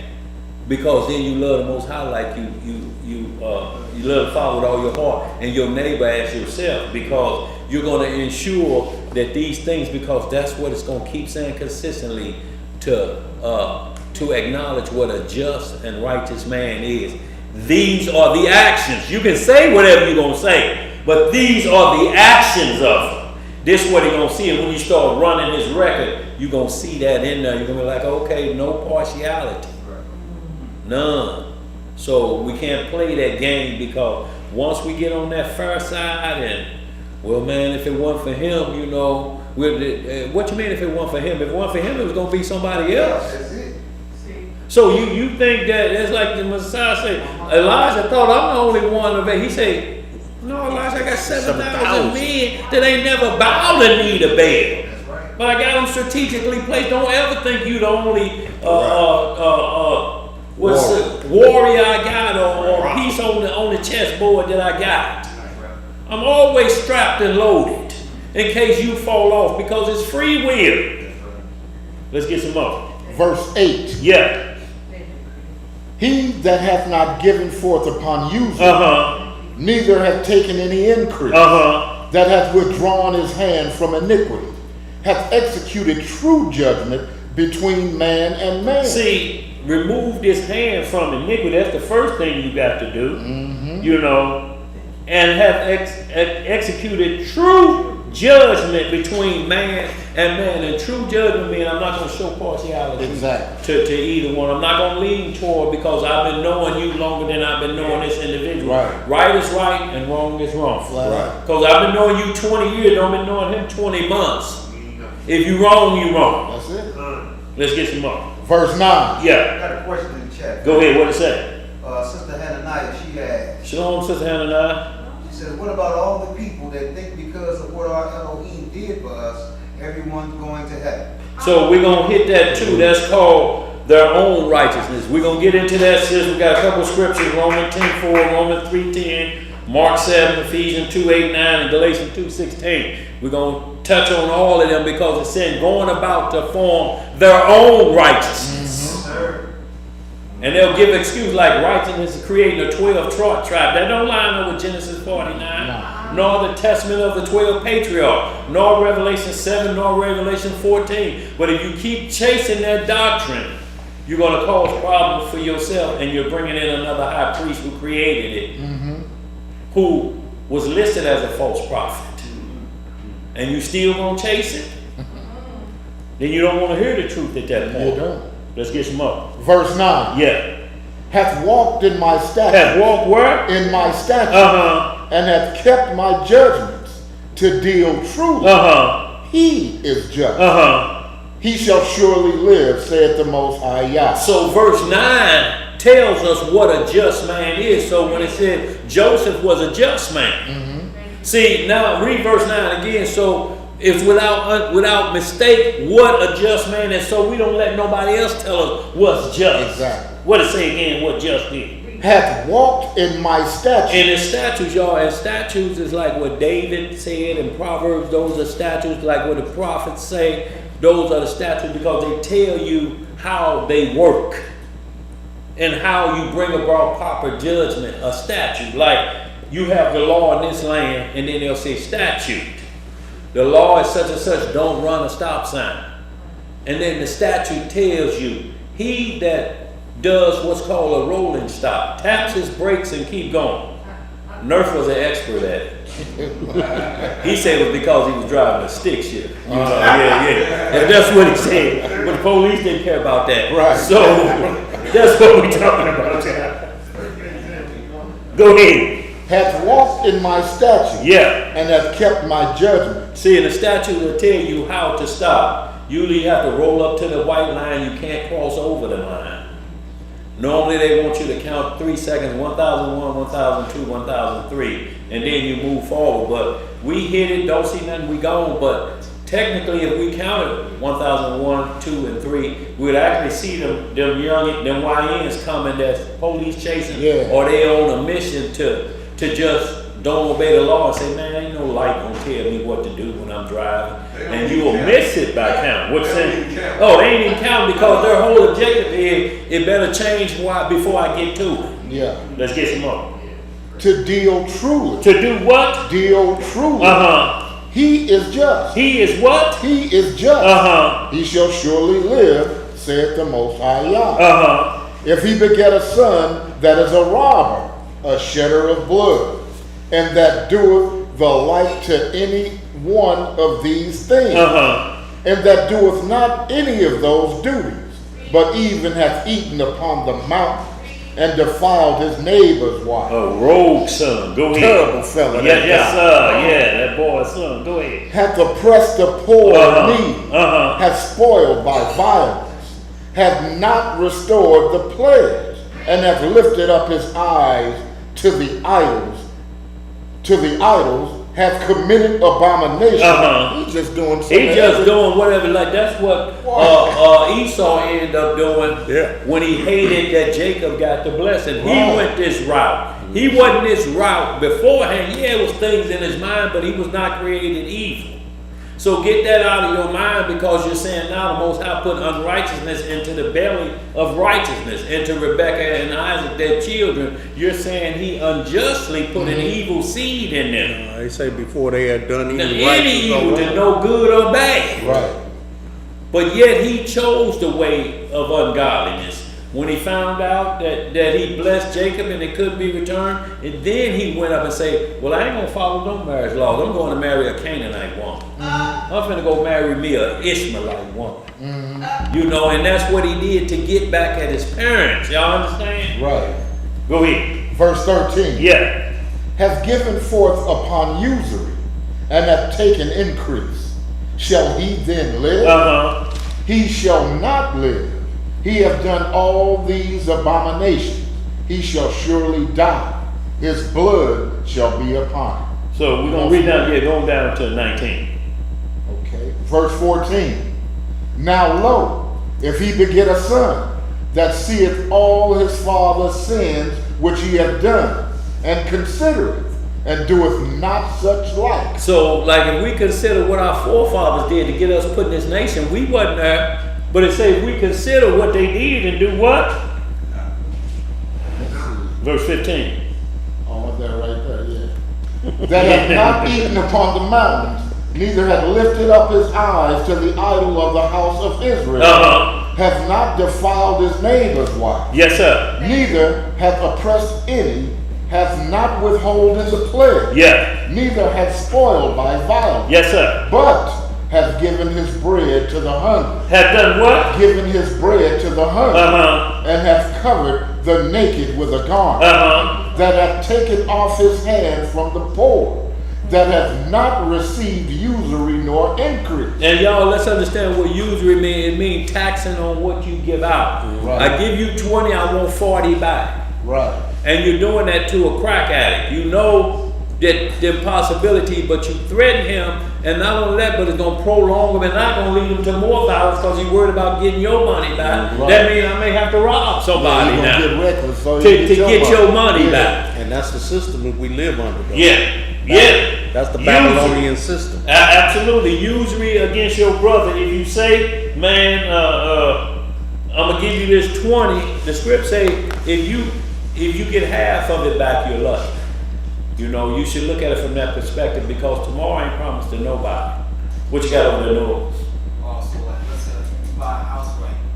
They pay taxes, they usually too. If what happened when you buy a house? And they tax on your house, like they pay like HOA and all that. Well, normally they have to let you know up front. Everything's up front because it's still free will. If you like, no, I can't deal with that because I want my company to come over. Some HOAs don't allow you to have a privacy fence. They got to be able to look through it, and it's only this high. Well, you may not want them to look through my fence and see what I got, so a HOA may not be good for you from that perspective. But they're saying if you want to live in this neighborhood, we doing it to the point you can have your fence, but it ain't like we can't look in there with neighbors. We're not gonna come in your yard and do that. But if you don't want our dog in your yard or you want that bit of private space, we still need to be able to look in there because we're neighbors. What are you hiding from us? You know, if you got dirty cars behind that fence, what you got to tell? I've had one that told me I couldn't leave my door a certain color. Yeah, absolutely, because they want to make sure. But see, that's within that homeowners association, so you got to do your homework before you move in. Yeah. You can't just move in and then change your mind. It's like when the job asks, you know you need that job, and they say, oh, you open to weekend and holiday. At that point, if you're not, you're supposed to say, no, I am not, based off of what I believe. Well, sir, we're sorry this job isn't for you. Or if you say, yeah, and then, well, you know everybody got to work mandatory this weekend. Man, I'm Hebrew. I'm a Hebrew. You can't go to Hebrew then. Right. Because you're not just at that point. And you're going to do that before the naysayers. You signed the contract. We asked you up front, do you have a problem? You said, I don't have no problem. So what was your silly woman diver kind of lust for this job? For the word of God. Yes, sir. Yes, sir. Let's get some more. Go ahead, bro. Verse 17 from Yeah. the top. That hath taken off his hand from the poor, that hath not received usury nor increase, hath executed my judgments, hath walked in my statutes. See how walk in the statutes, y'all. The statutes tell you how to walk. Right. Every law gonna tell you and explain how it is, so we don't have to guess and judge our brothers wrong, our sisters wrong. The law is gonna tell you if they do this, they're dead wrong. Now it may be situations like we're gonna get in our case study to where that was done, and one is not found guilty or not charged with the crime. So is it getting away with unrighteousness, or is mercy and a pardon come in based on how the law was broken? Because mercy and pardon has happened to us because we done broke the law. Everybody in here should be dead. Of course. Everybody in here should be dead. According, we take it just like it's written, but we're not on the letter of the law, we're on the statutes of the law. Let's get some more. He shall not die for the iniquity of his father. He shall surely live. He shall surely what? He shall surely live. Verse 18. As for his father, because he cruelly oppressed, spoiled his brother by violence, and did that which is not good among his people, lo, even he shall die in his iniquity. Yet say ye, why? Does not the son bear the iniquity of the father, when the son hath done that which is lawful and right, and hath kept all my statutes, and hath done them? He shall surely live. So just because his father's evil don't mean he have to be evil. Right. It'll change in a heartbeat, but he cannot come from a rotten tree. See, Adam committed a wicked act. He was not a rotten tree. He didn't start off wicked like Satan said. Don't listen to the Father. Don't do this. Like we got people out here now. Don't believe the Bible. The Messiah ain't the high priest. See, that's a tree spewing forth bad fruit. And if you take that same bad fruit, then you're the offspring of that bad fruit doctrine. See, but the law tells us that if you hear a tree to call itself righteous saying something unrighteous, you got to shake your belief in that individual and what he's saying, because or you'll accept his wrong. Well, my pastor say, I know what the Bible say, but my pastor say. Right. That's what we're speaking of.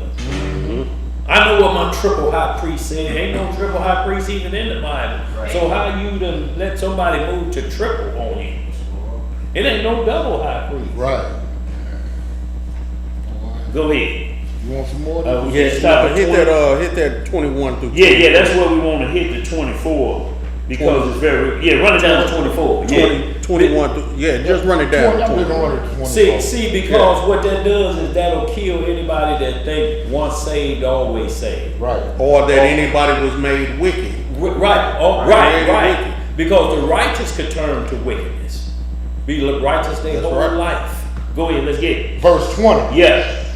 The soul that sinneth, it shall die. The son shall not bear the iniquity of the father, neither shall the father bear the iniquity of the son.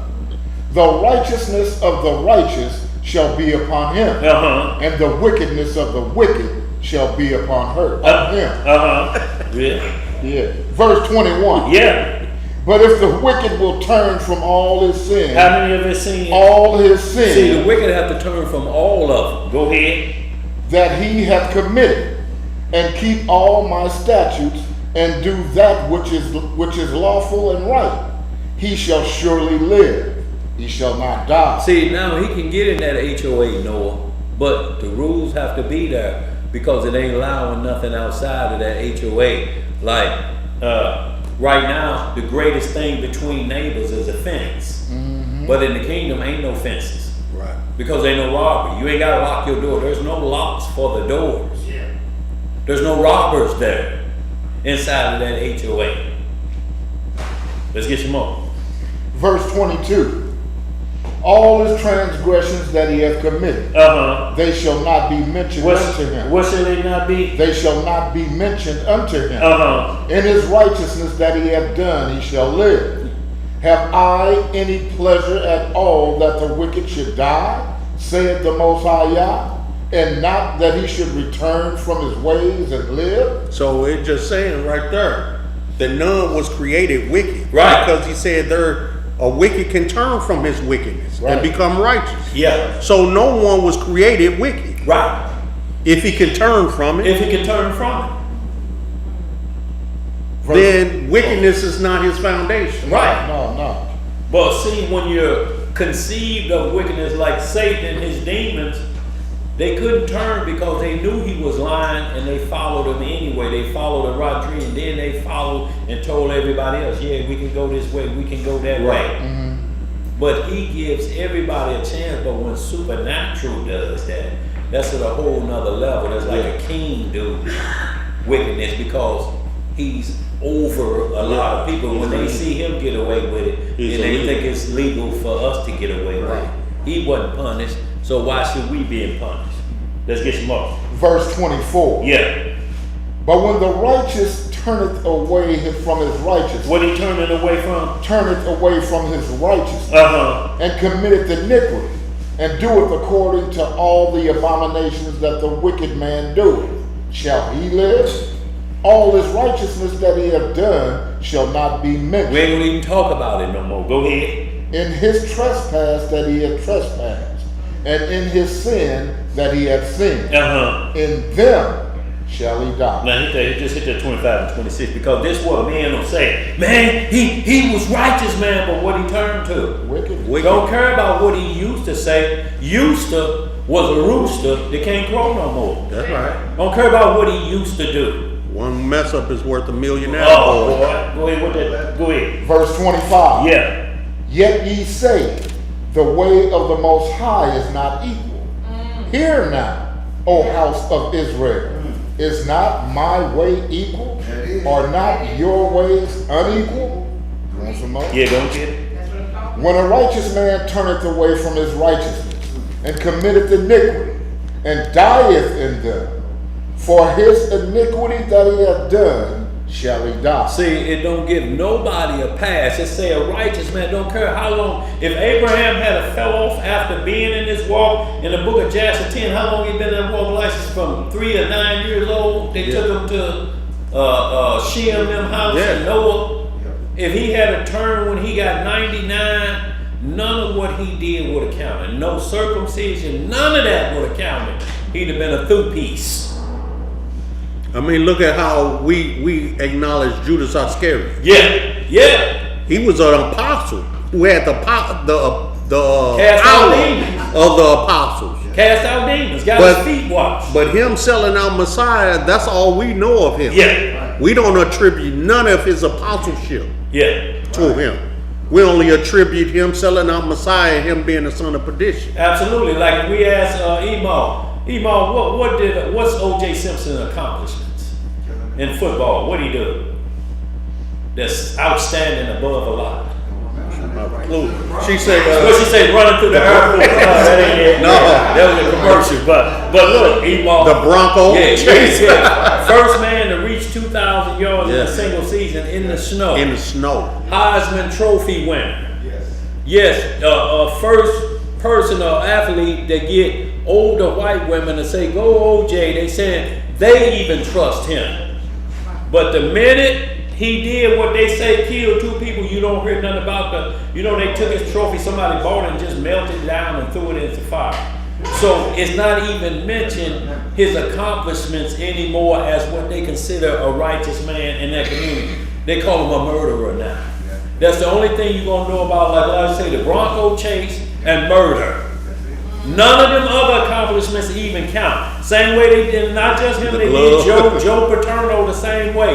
When he knew that boy that's locked up now was digging in boys' rear end. Sandusky looked like Jeffrey Epstein. They look just alike, like they could be blood brothers.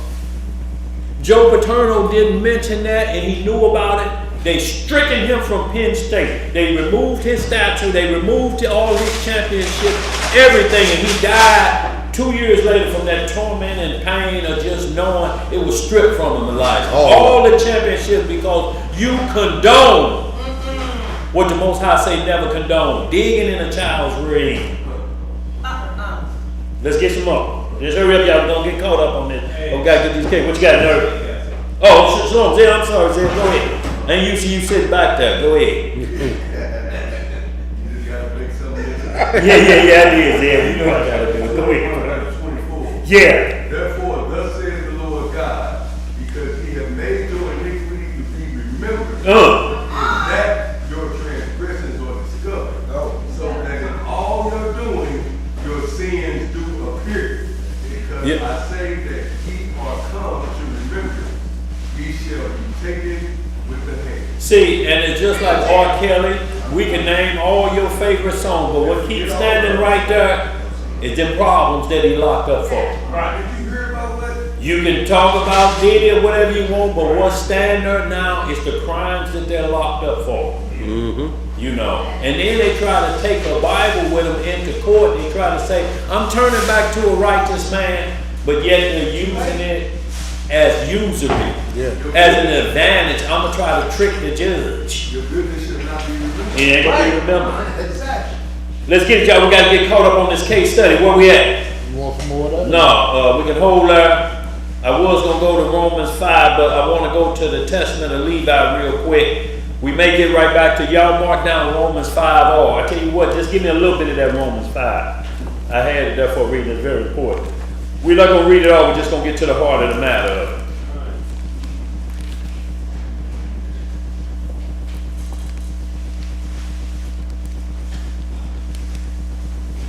Okay, we're going to go 5:11 through 14.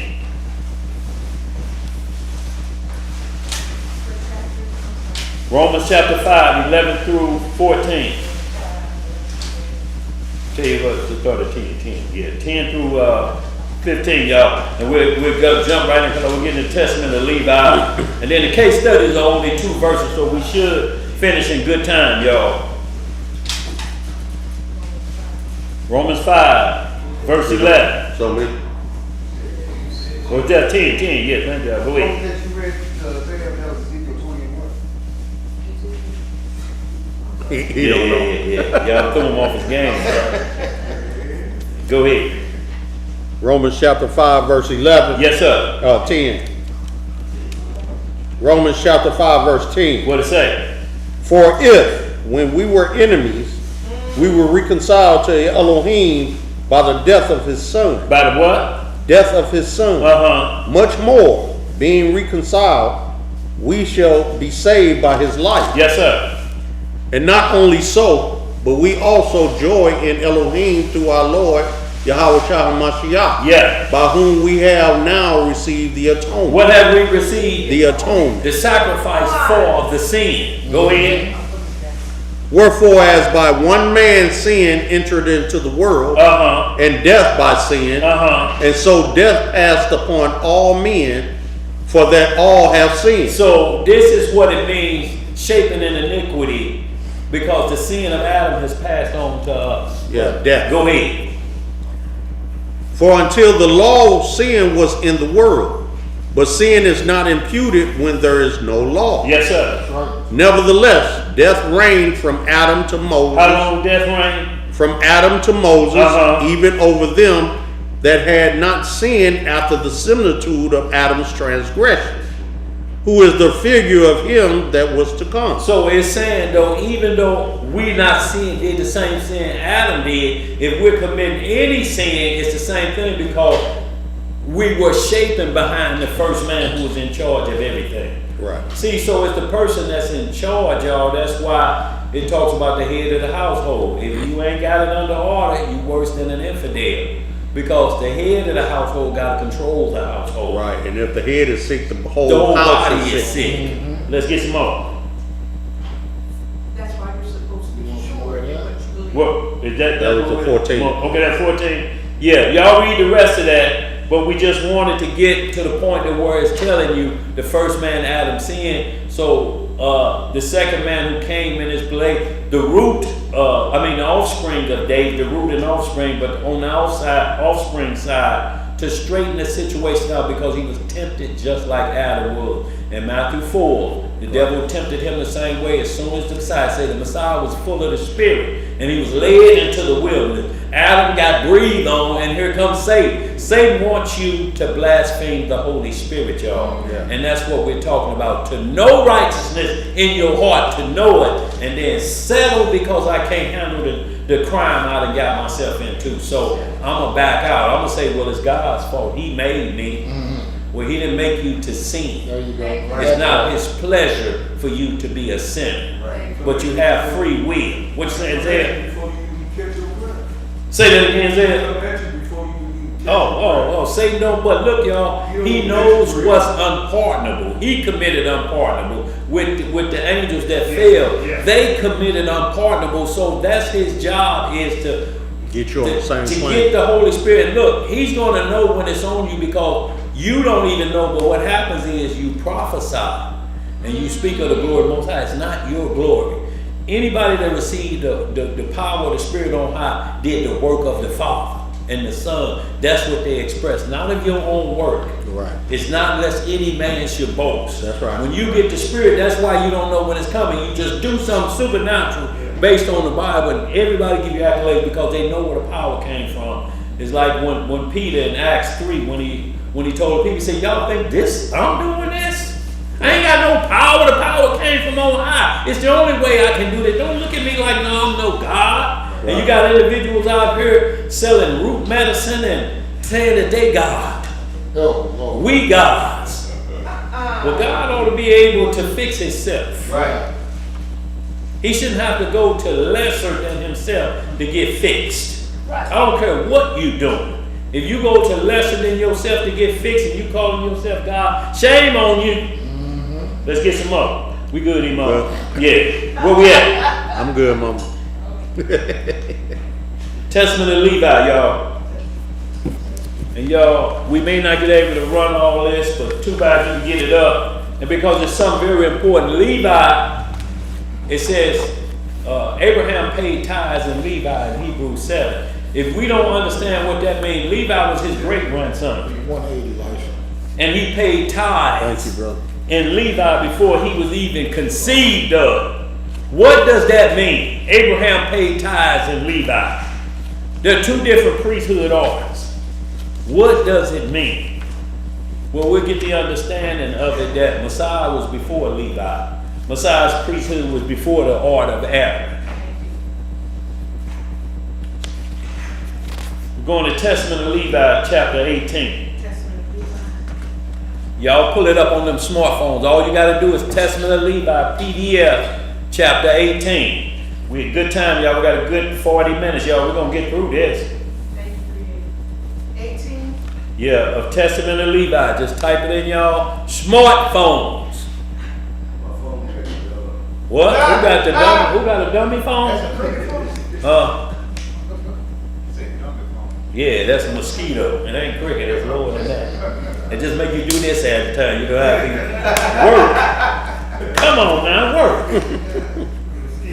Keep slapping it, it ain't gonna work. Blood come out of it. You say How we looking, y'all? You say chapter 18? Yes, sir. That's page 183. Yes, sir. And see, the prior chapter 17 talks about individuals who fell off, priests who fell off and fell into idol worship. But it's going, Levi, they got the instructions too, that Adam breach had to be fixed. Everybody knew that from Genesis to Revelation. Nobody got off of that. There had to be one to come and fix how sin got into righteousness, how it was allowed in, and it was free will. Because he told her, and guess what Satan asked her first? What did he tell you? Yep. See what Tell me what you know. What you know. How much do you know and understand? What did he tell you? He said, don't touch you, don't listen to you. And immediately doubt got in there, didn't it? Yeah. Oh, well, you ain't gonna You know find why? out. Because she was looking at his outward Oh, appearance. yes, sir. That's where the doubt came from. That's where the doubt came from. You can't be a bad person. Him questioning her in his beauty and his glory. That's it. She like, wait a minute. You must know something more than I do. You think That I'm shining like this for nothing, girl? Girl, let me show you the other side. Yeah. You ain't They seen don't the want other you to side. see it. he don't want you to look good like me. So she's like, oh. Oh, show me that good looking. Let's get small. Testament of Levi, chapter 18. And after their punishment will have come from the Most High, the priesthood will fail. Then the Most High will raise up a new priest, and to him all the words of the Most High will be revealed. What did he say all the words gonna be? Revealed. Uh-huh. And he will execute a righteous judgment. What kind of judgment? Righteous judgment on the earth for a multitude of days. Uh-huh. And his star will arise in heaven as of a king, lighting up the light of knowledge as the sun lights the day. So we see once again who is speaking of, because it matches up with Psalm 89 and 11. Yes, sir. Go ahead. And he will be magnified in the world. What will he be? Magnified in the world. He will shine forth as the sun on the earth, and will remove all darkness from under heaven. Remove all darkness from under heaven. So we got to figure out who is Levi talking about being a high priest. He say it's another one coming on this level. He gonna remove all darkness from off the earth and will be magnified in the world. What else he say? And there will be peace in all the earth. So we know ain't nobody accomplished that yet. Right. That greatest Solomon lasted 40 years, but it ain't been no peace past 40 years. Go ahead. The heavens will exalt in his days. Exult in his days. And the earth will be glad. And the clouds will rejoice. And the knowledge of the Most High will be poured forth on the earth as the water of the seas. So now we're getting back to just like Adam, controlling the seas. Go ahead. And the messengers of the glory of the presence of the Most High will be glad in him. The heavens will be opened, and sanctification will come on him from the temple of glory, with the Father's voice. With the what? Father's voice, as from Abraham to Isaac. And the glory of the Most High will be uttered over him. And the spirit of understanding and sanctification will rest on him in the water. So we see again that, what's that, Isaiah 9? Yeah. When it talks about the 7 spirits that's going to be on, go ahead.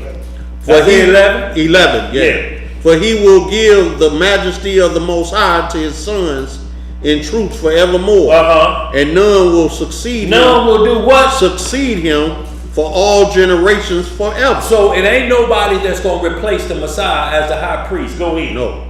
And in his priesthood, the nations will be multiplied in knowledge on the earth. And enlightened through the grace of the Most High. Through the what? Through the grace of the Most High. In his priesthood, sin will come to an end, and the lawless will cease to do evil, and the just will rest in him, and he will open the gates of paradise. What is he going to open? The what? The gates of paradise. And will remove the threatening sword against Adam. And he will give to the saints to eat from the tree of life. And the spirit of holiness will be on them. And Belial will be bound by him. And he will give power to his children to tread on the evil spirit. And not to cut this off, but y'all, if y'all ever, it's a track out there that the one bro Yakim Maccabee made, but you'll hear Jacob in the words of it, that when he say, I ain't gonna lie to you, I can't wait to wash my feet in the blood of the wicked. I want tornadoes, I want earthquakes, but he's talking about the Messiah that's coming. So, in like manner, he's talked about like that. That's the joy of us washing our feet in the blood of the wicked. It's from that perspective. When you understand it from that's the only righteous way to wash your feet in wickedness, because it's gone forever. Go ahead, read a little bit more of that. And the Most High will rejoice in his children, and be well pleased in his beloved ones forever. Then Abraham and Isaac and Jacob will exult, and I will be glad, and all the saints will clothe themselves with joy. So, and that's Levi that understood why it said Abraham paid tithes and Levi was his great grandson, haven't even exist yet. But you get into Romans 7, you see the same language, because that's what the writer of Hebrews is saying. Paul, at that point, is saying that, look, This one, 7:16, he's made out of an everlasting priesthood. He's made after not a carnal law, but an everlasting law. That's right. He's the root of David and the offspring, so he's made like this. His will never end. All of them keep saying the same thing from old. Y'all ain't no book that says different. Nothing different. So when he comes, but look, he's not going to pardon you if you just take his name in vain. It said that even in the Exodus, the angel of the Lord will not pardon your iniquities. And y'all, when we talk about pardon, it means you're guilty as hell. But you're going to get a pardon because your heart was in the right place. You got caught up and immediately you acknowledge, I got caught up. You're not trying to hide it. And that's what these vain janglers is doing. They're trying to hide their iniquity because they keep coming with doctrines that don't have no judgment. Listen to what they're saying. They're talking fast and they're talking fair. Receive. Just listen to them, how they're talking. And there's no judgment there. They never acknowledge their crimes nor the crimes of our forefathers. And then the next thing out of their mouth, I'm God. That's why I can make these statements. And your God is contradicting himself in the book that y'all believe in. But we got to be prepared for that vain jangle. But then he's trying to teach you from that same book. From that same book. Is that an oxymoron or what? Crazy. Moron, exactly. I was going to say he's a moron. Let's speed this up, y'all. We're going to get right to our case study on righteous decision. We're going to deal with the Messiah, John 8, 1 through 11. Y'all, we're going to get through these case studies. We're going to be out here, y'all. But y'all going to see how pardon and mercy, when being too about discussing earlier, how does the Messiah in Acts 13 said David had a heart like mine own. So we looked at David had a repentant heart, but then if you look at the Messiah, did he have a repentant heart from sin? No. No. So that's out the window. So now what else do we have? Oh, mercy. Mercy is. That's what the Messiah had. Non-stop mercy, and the Father on us give us every chance to the last second. But do we take it? We just read Jacob did a last on the walk on the dark side of Judges. That where it say, and the Lord saved them. And y'all, it wasn't 2 verses later that we was right back into it. Right back into it again. Crazy. Let's read this. John 8, 1 through 11. So now we're doing our case studies, y'all, on when something seems or someone broke the law. Mercy and a pardon is put out.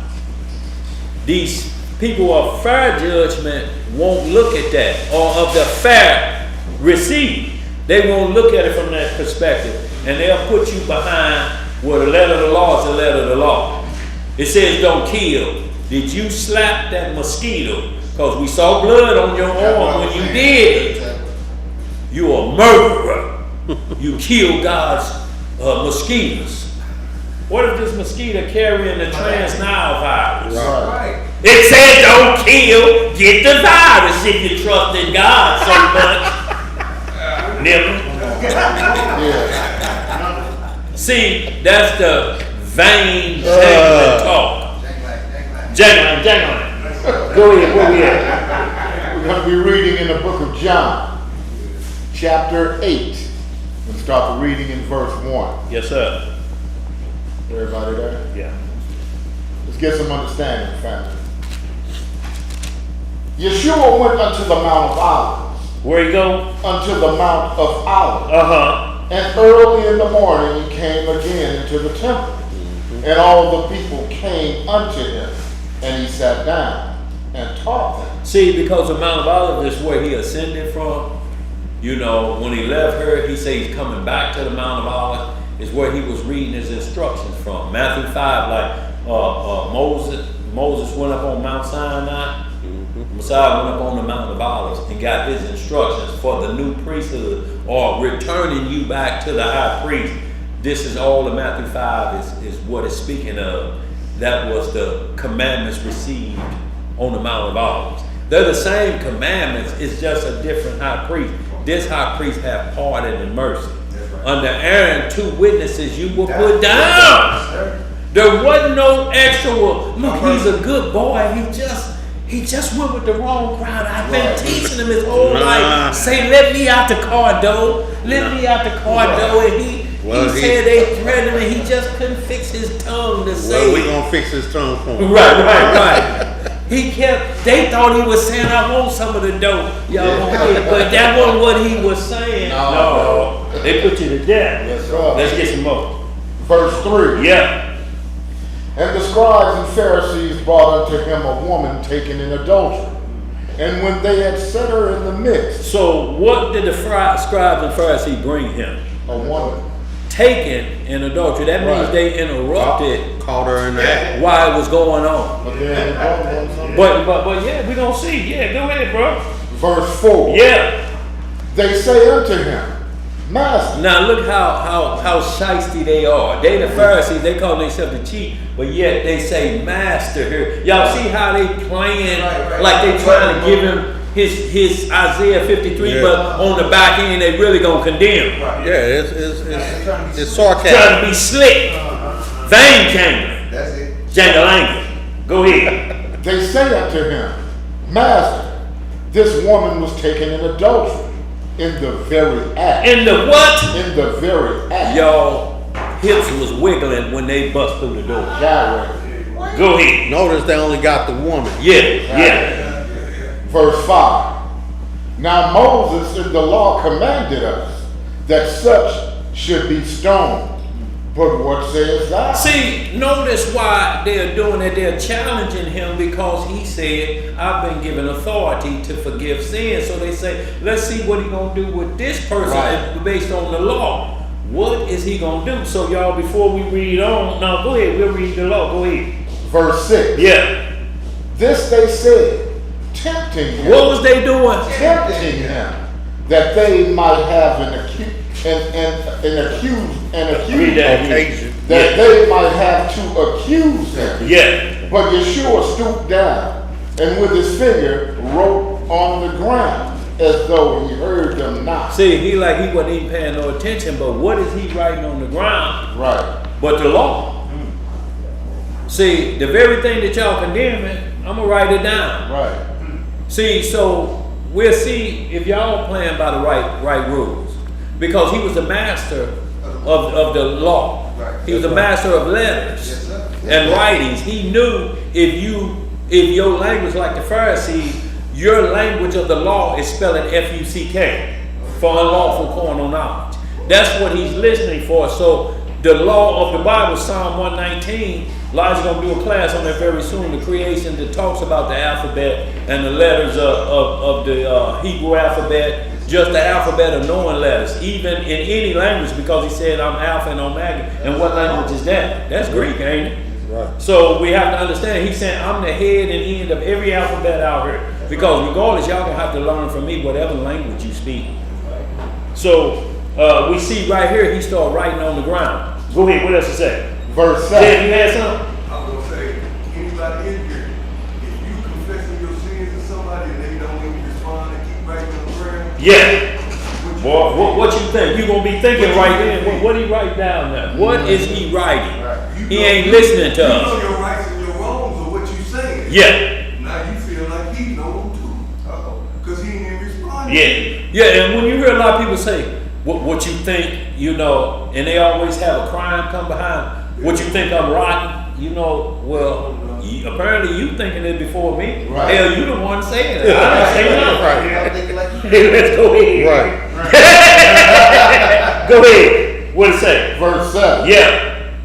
So when they continued asking him, he lifted up himself and said unto them, He that is without sin among you, let him first cast a stone at her. So he answered the question, what they asking him, but they didn't understand what he was doing. He just said, he without sin, because Deuteronomy say, anybody caught, the first people throw the stones are the ones who caught him in the act. They have, because they're the two witnesses.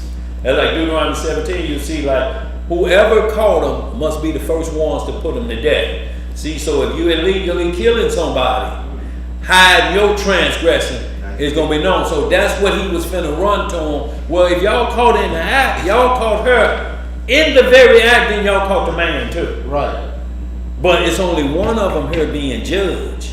So, yeah, what did y'all do? Or how are y'all judging this? How you catch them in the act and only catch one? Or how are y'all only charging one? Right, 100. Is it the one you look at that's not worthy of anything? Like you got these capitals that say women were born wicked. Oh, geez. They are not meant for nothing but the bedroom and the kitchen. The bedroom and the kitchen. Now I want you to understand why they're saying that, but yet they've been married and divorced 15 times. Trying to find the one that you're saying all of them are created wicked with. So how are you looking to marry one less wicked? That's the only choice you got if you're then teaching all of them are born and created wicked, but I'm going to keep trying to marry one as less wicked as I can get. Right. So in the marriage ceremony, y'all, only 2 witnesses I found in her. Okay, you can finish. Yeah, I love her. I love her even with them 2 wickedness. Yeah, right. See, it's an oxymoron again, like Elijah was saying. Right. If they wicked, they wicked. Why are you trying to marry them? Exactly. For what? They can't do right. Not even by your understanding. Unless you're in the wicked. Unless you're into wickedness. Let's get some more. Verse 8. Yeah. And again he stooped down and wrote on the ground. And they which heard it, being convicted by their own conscience. What was they convicted by? Their own conscience went out one by one, beginning at the elders, even unto the last. And Yeshua was left alone. And the woman standing in the midst. Who was standing in the midst? The woman standing in the midst. When Yeshua had lifted up himself and saw none but the woman, he said unto her, Woman, where are those thine accusers? Hath no man condemned thee? She said, No man, Master. And Yeshua said unto her, Neither do I condemn thee. Go, sin no more. What did he say? And do what no more? Sin no more. The question is, he used the word sin, there's law breaking taking place, right? Right. He said, you're getting away with law breaking. Is he being unfair? Or is he pardoning the iniquity because the accusers came with tainted evidence? Yes. The latter. He never said she didn't sin. Right. He just said the evidence stacked against you. They didn't need all that. All they had to do was show the man. But the man is their partner. Yeah. Or he one of the ones. Or he one of the ones. I mean, he was done with a stone. But he like, you got to put her down. He was one of the ones saying that he found her in. Yeah, he was. Yeah, but wasn't mentioning it was with me. Yeah, I was the one that was committing the act with her. That's why I say he without sin throw the first stone. Right. That stone in their hand had sin Yeah, on it. he was the one that was in it. Because of Deuteronomy Literally. 17, the accuser cannot have a stone. I mean, whoever accusing somebody, they got to have a stone in their hand first. Exactly. So that we know you know the penalty of accusing somebody of a crime. Your neck is on the chopping block. Do this real quick, Elisha. Deuteronomy 17, read verse 6 and 7. Deuteronomy what? 17, verse 6 and 7. So y'all, we get an understanding on what this meant. Y'all, because now we're running what's called statutes and judgments of a law. When we read the law, we have to read the example of the statute so we don't go left field on our own understanding and why a pardon was happening, y'all, because we clearly see she's guilty. But a pardon and grace was administered, and that's what the Messiah was bringing in, because he's going to give his life down the line anyway for the sinners. But he told her, do what? Go and do what? He like, you can't be caught no more doing this. You can't be a repeat offender. This is not 70 times 7. Go ahead, what is that? Deuteronomy chapter 17, verse 6. Yeah. At the mouth of 2 witnesses or 3 witnesses shall he that is worthy of death. That he's that worthy of what? Death be put to death. But at the mouth of 1 witness he shall not be put to death. The hands of the witnesses shall be first upon him to put him to death. So the very ones that caught him in the act should be the ones throwing the stones. Go ahead. and after with the hands of all the people. So thou shalt put the evil away from amongst So you put the evil away from you. This make righteous justification. If you did that too, then we finna hit you upside the head too. But the Pharisees show favoritism like they do today. If you agree with their unrighteousness, you on their team. Right. If you believe the Messiah was born through a roll in the hay and you come from a rotten tree, we can be buddies. You can teach that down over here with us, but you can't teach that here. You go over there and teach that. You come with that rotten tree doctrine and saying Mary was conceived by Joseph in an illegal act. Over there you can take that. It's some that say they believe in the Messiah. I'll let you get that off over there, but you ain't getting that off down here. We don't do the tares and the wheat live together. Right. It say they grow up together, but they don't live together. You come over here, you get burnt. We burn tares over here. Yes, sir. So y'all, let's hit the law, Deuteronomy 22 and 22, Leviticus 20 and 10. So we understand the law. We just ran the statute that says, and law that whoever caught him must be the first one to put him to death. Yeah. See it, but notice their conscience got it. The conscience to do was like, he was doing like, he was like, man, I think he owns me. I think he knows it's me. Yeah, with them crusties on your shorts, he may have known you out. Yeah. Yeah. They got on that dirt. They got all that dirt, on the road. Yeah. It's still smelling Yes, like Yeah. Still got the stench. Boy, Lord. Heavy scent of poking rice. Let's get it. Deuteronomy 22 and Leviticus 20 and 10. Run them too quick so we understand the law of why grace and pardon was shown to her. Grace and mercy. Y'all, that's what we have to practice. Not saying that you forgive somebody 70 times 7. What it's saying is not the same sin. But you may get hit with 70 times 7 different ones. You have the power to release or to let them stay. That power is within you based on how you feel about it. But it can't be personal. It cannot be personal. It can't be, well, I see everybody else, but not me, dog. Why not you, dog? Right. Let's get some up. Y'all, we got a good 20 minutes, so we get out of here on time. Go ahead, run it. Deuteronomy 22. Yes, sir. If a man be found lying with a woman. If he be what? Found lying with a woman. Ain't that what they say they did? They found her lying with a woman. Go ahead. Married to an husband. Then they shall both of them die. Both the man that lay with the woman and the woman. So shalt thou put evil away from Israel. Now back it up with a secondary law, Leviticus 20 and 10. So we see why he pardoned her, not because she wasn't guilty, but because the party that was trying to establish her guilty or force the hand for her to die without a fair trial. Like the case of Susanna. Yes, sir. We got that on there, Elijah. We're going to that. Yeah, we're going to that, Elijah. Levi chapter 20 and 10. And the man that committed adultery with another man's wife, even he that committed adultery with his neighbor's wife, the adulterer and the adulteress shall surely be put to death. And notice it keeps saying his neighbor's wife, so these are, everybody in this community, this HOA, agreed to the law, statutes, and judgments. Outside of that, they have different practices. That's why we went chasing other doctrine, because they say, we like that doctrine where we can share each other. Yeah, we can do it. What's that, Iman? Okay, all right, okay, thank you, Iman. So they've joined these other groups that allow that. Like when we read in Jasher 18th chapter of how men 4 times a year they give off their wife to another, and they deal and their daughters, and they don't say a word. There's doctrines that allow you to do that. Y'all understand? But this doctrine don't.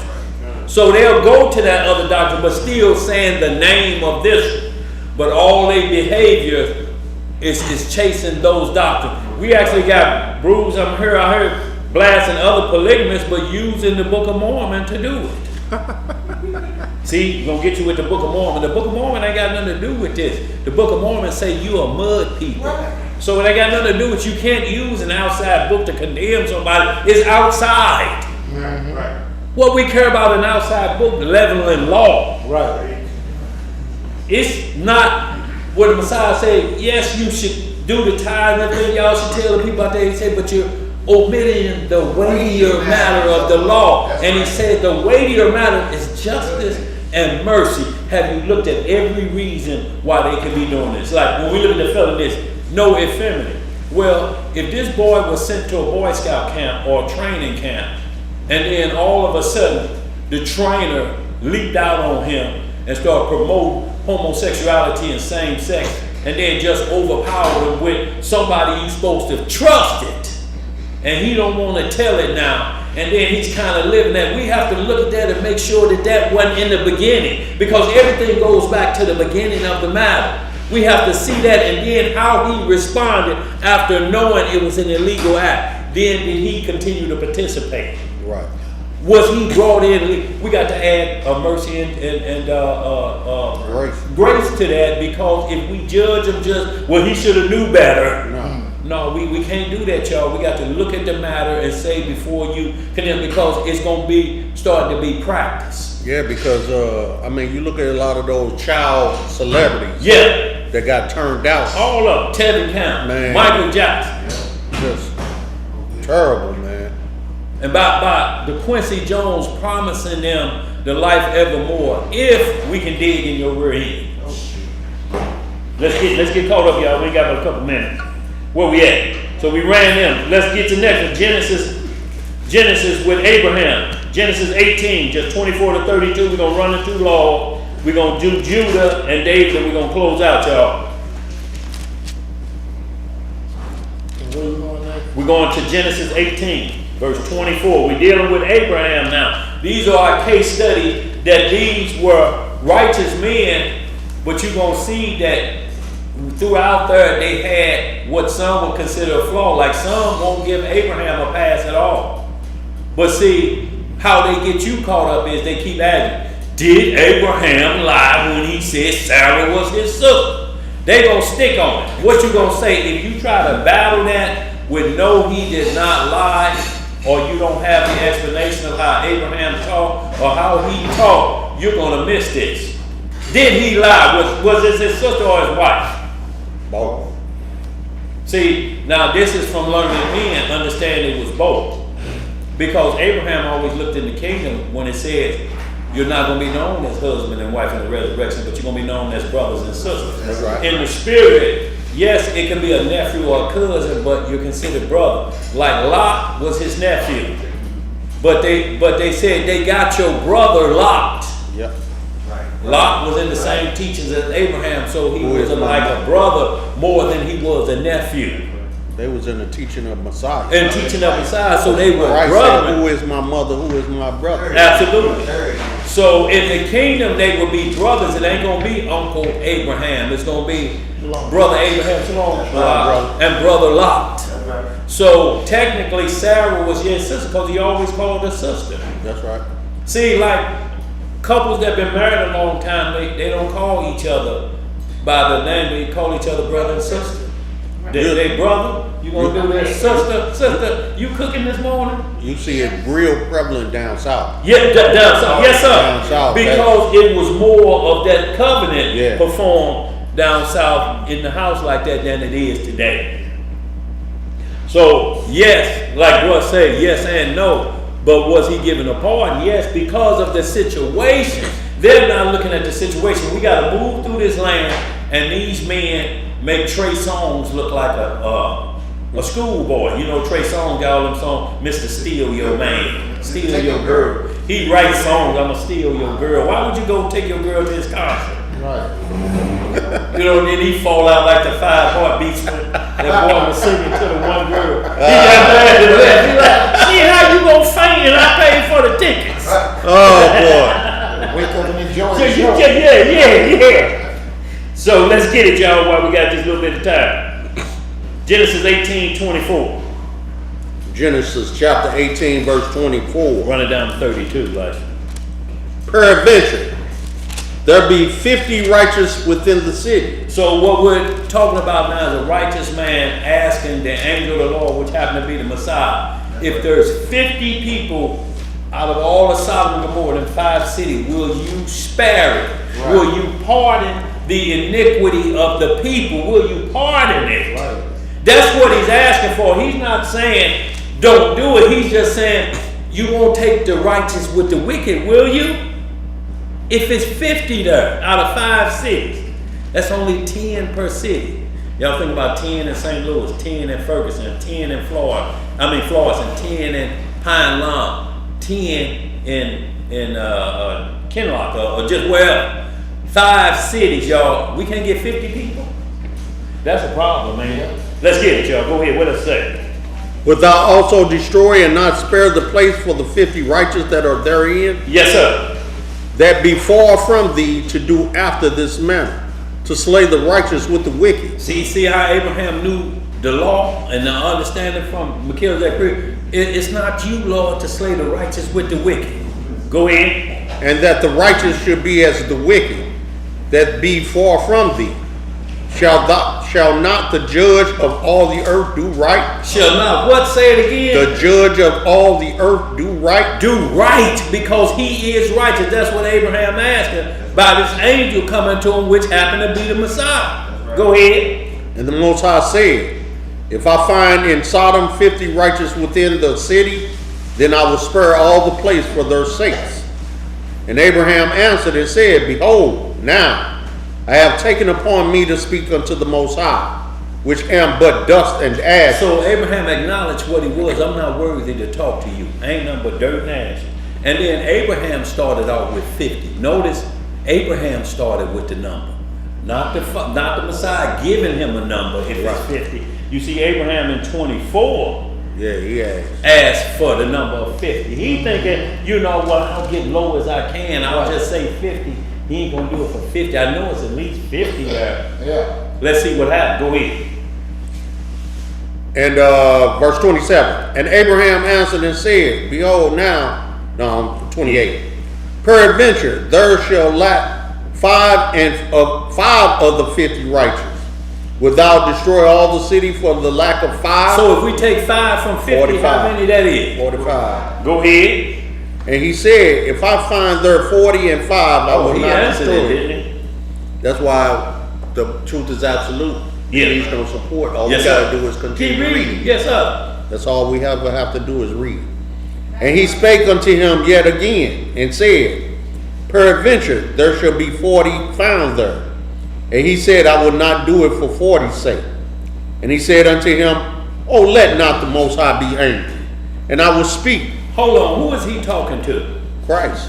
So if you're saying this, the Father right here, the Father then got off his throne to deal with a situation like this, and it ain't never happened in words. So he's right here talking to the Messiah, and he's calling him Lord, peradventure, Lord. See, because the 2 other angels, he told y'all gonna go down there and handle the business. Right. I'm gonna stay back here and rap with Abraham a minute. Y'all gonna, so 2 angels went, not 3, right, to Sodom. He just told y'all gonna handle this business. I'm gonna explain something here to my servant. Go ahead, what does it say? And he said unto him, oh, let not the Most High be angry, and I will speak. Peradventure there shall 30 be found there. And he said, I will not do it if I find 30. Yeah. And he said, behold now, I have taken upon me to speak unto the Most High. Peradventure there shall be 20 found there. Y'all see how the number is doing it? We done lost 30 in the account. Go ahead. And he said, I will not destroy it for 20's sake. Uh-huh. And he said, O Lord, oh, let not the Most High be angry, and I will speak yet but this once. Peradventure 10 shall be found there. And he said, I will not destroy it for 10's sake. And the Most High went his way, as soon as he had left communing with Abraham. And Abraham returned unto his place. So it said the Lord went his way. So we know the Father ain't got off the throne, so we know who this is talking to Abraham. He said if it be 10, Abraham quit asking.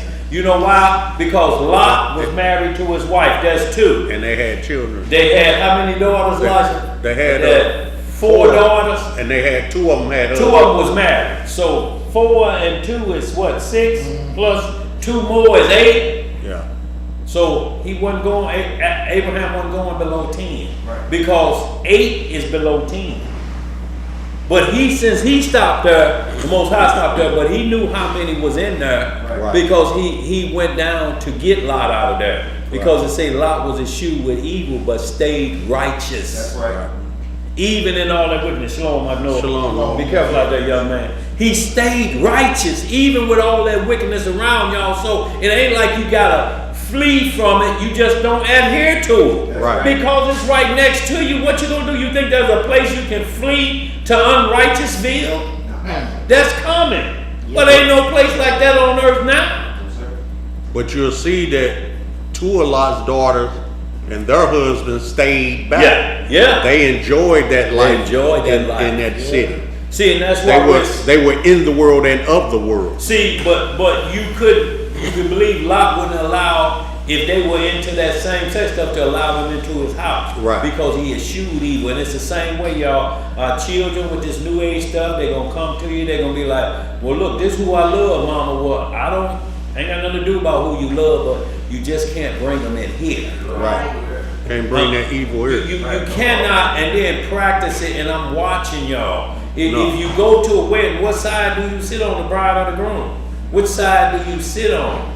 You know, and then when they play the first dance song, I mean, how you looking at that? And here they're gonna have their first dance, bumping and grinding. Oh, hell no. Right. Let's get some more, y'all. We got a few minutes. What you got, Tupac? No, just that John 5:22 where it says, for the Father judging no man, but have committed all judgment unto the Son. See, and that's what they have a problem with, y'all. They want to put that judgment in the hands of people who can't get a knot off their head, who can't get bumps off their neck.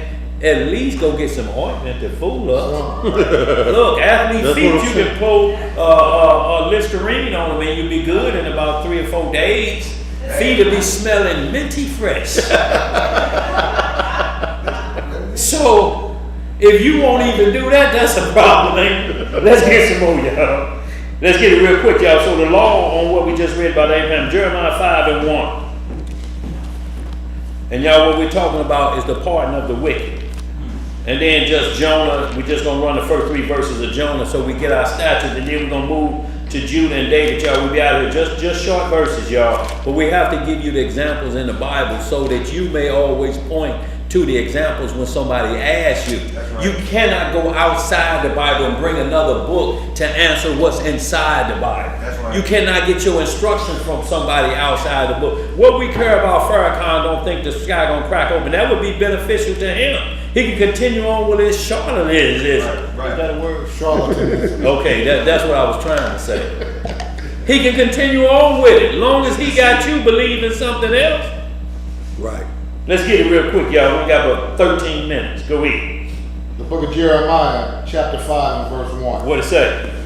Run ye to and fro through the streets of Jerusalem, and see now, and know, and seek in the broad places thereof, if ye can find a man, if there be any that executeth judgment. Any that do what? Executeth judgment, that seeketh the truth, and I will pardon. And I will do what? Pardon it. See, if you could find somebody that seeketh the truth like that, he said, I'm a pardon it. Right.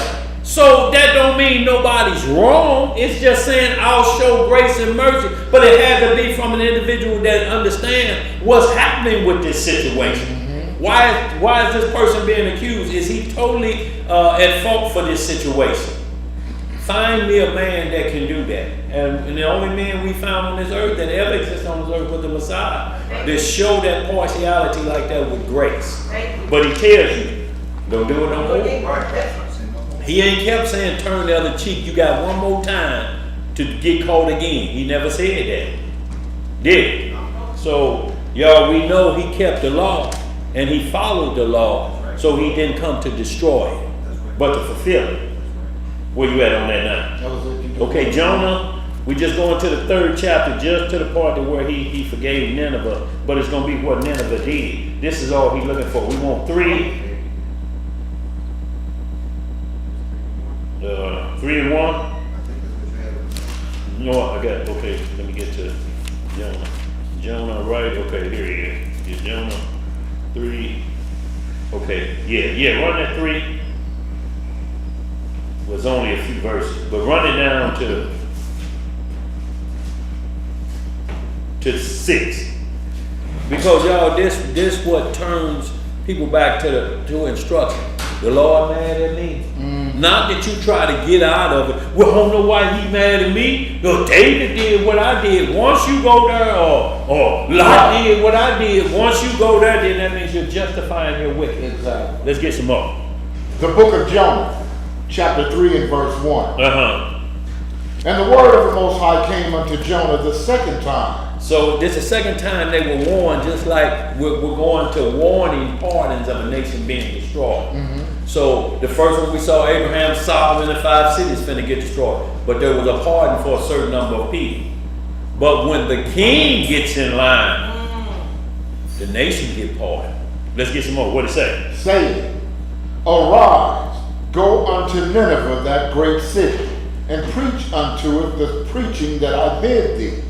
So Jonah arose and went unto Nineveh according to the word of the Most High. Now Nineveh was an exceeding great city of 3 days' journey.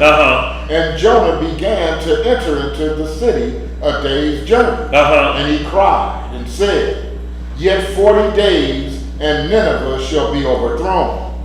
So the people of Nineveh believed Yah. What they do? They believed Yah and proclaimed a fast and put on sackcloth, from the greatest of them even to the least. Everybody, from the king to the one begging on the street corner with the sign, will work for food. Right. Go ahead. Verse 6. For word came unto the king of Nineveh, and he arose from his throne, and he laid his robe from him, and covered him with sackcloth, and sat in ashes. So you see, if the king is doing it, the king is letting it be known we in trouble, y'all. Right. Yeah. Nineveh's in trouble. This great city is in trouble and finna be thrown down. I got to get out of these kingly robes and get in the dirt with y'all. Go ahead. And repent of clothes. Verse 7. And he caused it to be proclaimed and published through Nineveh by the decree of the king and his nobles, saying, Let neither man nor beast, herd nor flock taste anything. Let them not feed nor drink water. He said everything get its sackcloth, even the animals. Go ahead. But let man and beast be covered with sackcloth, and cry mightily unto Yahweh. Yea, let them turn every one from his evil way. From his what kind of way? From his evil way. Uh-huh. And from the violence that is in their hands.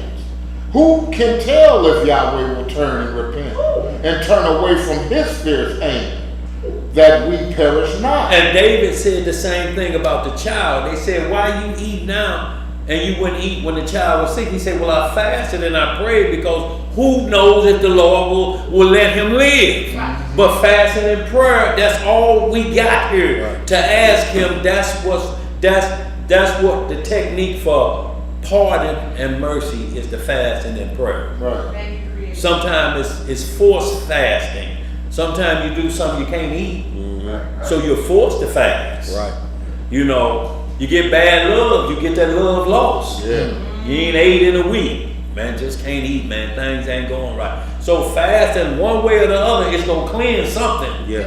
You can't even eat a bowl of cereal. No. Yeah. 2 bites and you full. Let's get some more. Verse 10. Yeah. And Yah saw their work. What did he see? He saw their work. Uh-huh. That they turned from their evil way. And Yahweh repented of the evil that he had said that he would do unto them. And he did it not. And repentance don't mean you're a sinner. Repentance means turning away from evil. Now, if you're a sinner, yes, but the Most High does no evil, so he's not turning away from it. He's turning away from it from the perspective that I have to put y'all down because y'all don't want to obey. Right. It's evil in its sense, but it's not that he wants to do it. It's because y'all won't do what he say. Right. Y'all just won't obey me, so you think I'm going to let my creation do what it wants to do?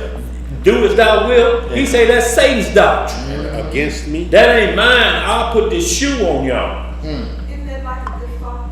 Good father. That's a great father. He loved. He chastened the ones he loved. for righteousness' sake. So we got that, y'all. Let's run it real quick. Now we're going to Judah, and we got David, y'all. Short verse. We're going to be out of here in the next 10 minutes, and about 200 seconds. But 38 and 13 of Genesis. Genesis 38, verse 13. And this is our forefather, Judah. And we're going to see a situation in here. We have to ask ourselves again, why wasn't these people put down? And y'all, it comes to grace and mercy. And y'all, there's nobody else on this planet that ever showed grace and mercy but the Messiah on this earth like that. That pardon transgression that they talked about in Exodus 23:20. The angel of the Lord that pardons iniquity. See, Trump pardoned iniquity of the January 6th. They climbing in there and doodling on Nancy Pelosi's desk. He pardoned the wicked. He pardoned the wicked. Right. They said, well, you know, it's people in here that was illegal out there, people that had felony. He like, well, just pardon them all. I'll deal with it later on. So he let criminals out who should have been in jail. See, that's a king that wants his way. His heart is hardened like Pharaoh when you do that. Now they done beat up police and spread them with closing one head in the door. And he looked at them like, well, them police should have knew what my plan was. The hell with them. So they looking at it now like, damn, this our president, he don't care about us at all.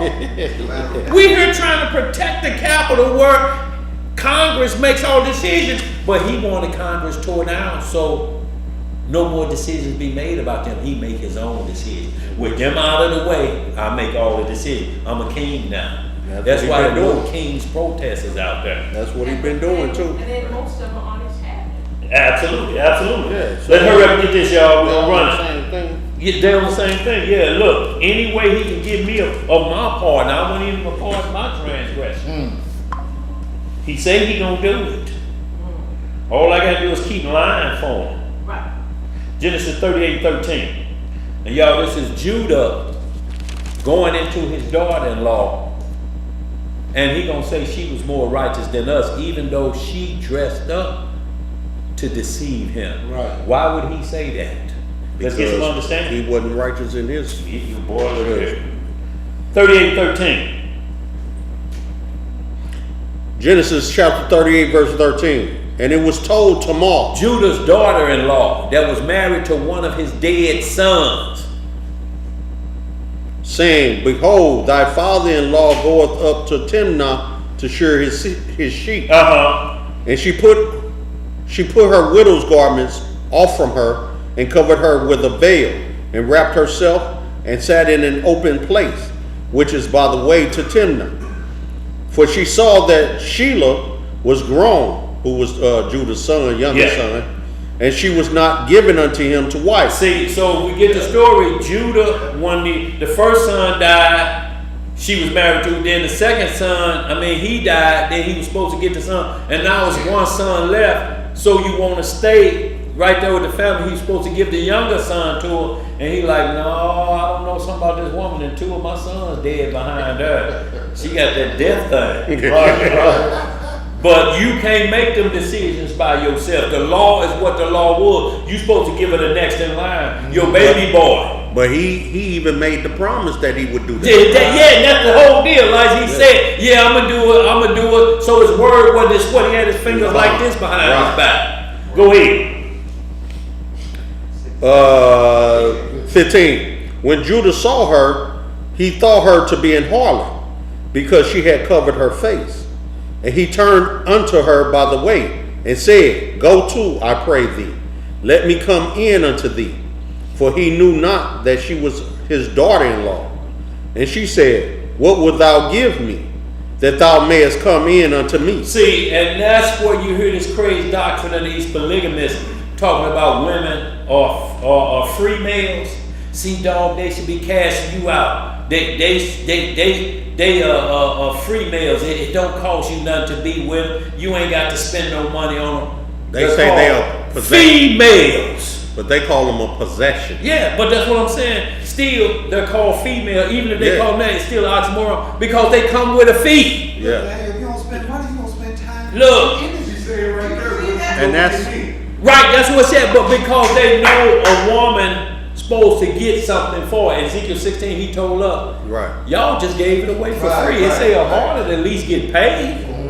Y'all just giving it away. So she said, what will you give me? Because I'm a female, I come with a fee. You ain't gonna get this for free. That's right. I'm not a free man. So it's known back in the day what the deal was and what she was dressed like. Go ahead. Harlot, you got to pay for that.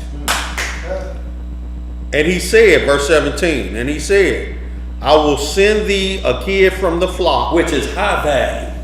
And she said, wilt thou give me a pledge till thou send it? You gonna make an oath that you gonna send it. If I give you this, you got to promise you gonna do it. Right. Vow with your life. Vow with something that puts your life on the line. Something valuable. Something valuable. Go ahead. And he said, what pledge shall I give thee?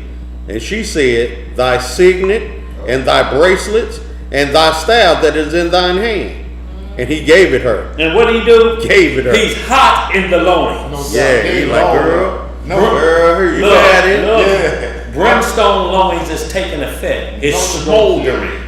It's like lava flowing from his loin region. He's hot as fire because she asked him, give me everything related to Your kingship. to the kingship, till Shiloh come. Give me that. Because Judah got the scepter. Yep. She said, give me the scepter. You waiting on till Shiloh come to commit this illegal act. Give me that. I need a straight promise from you.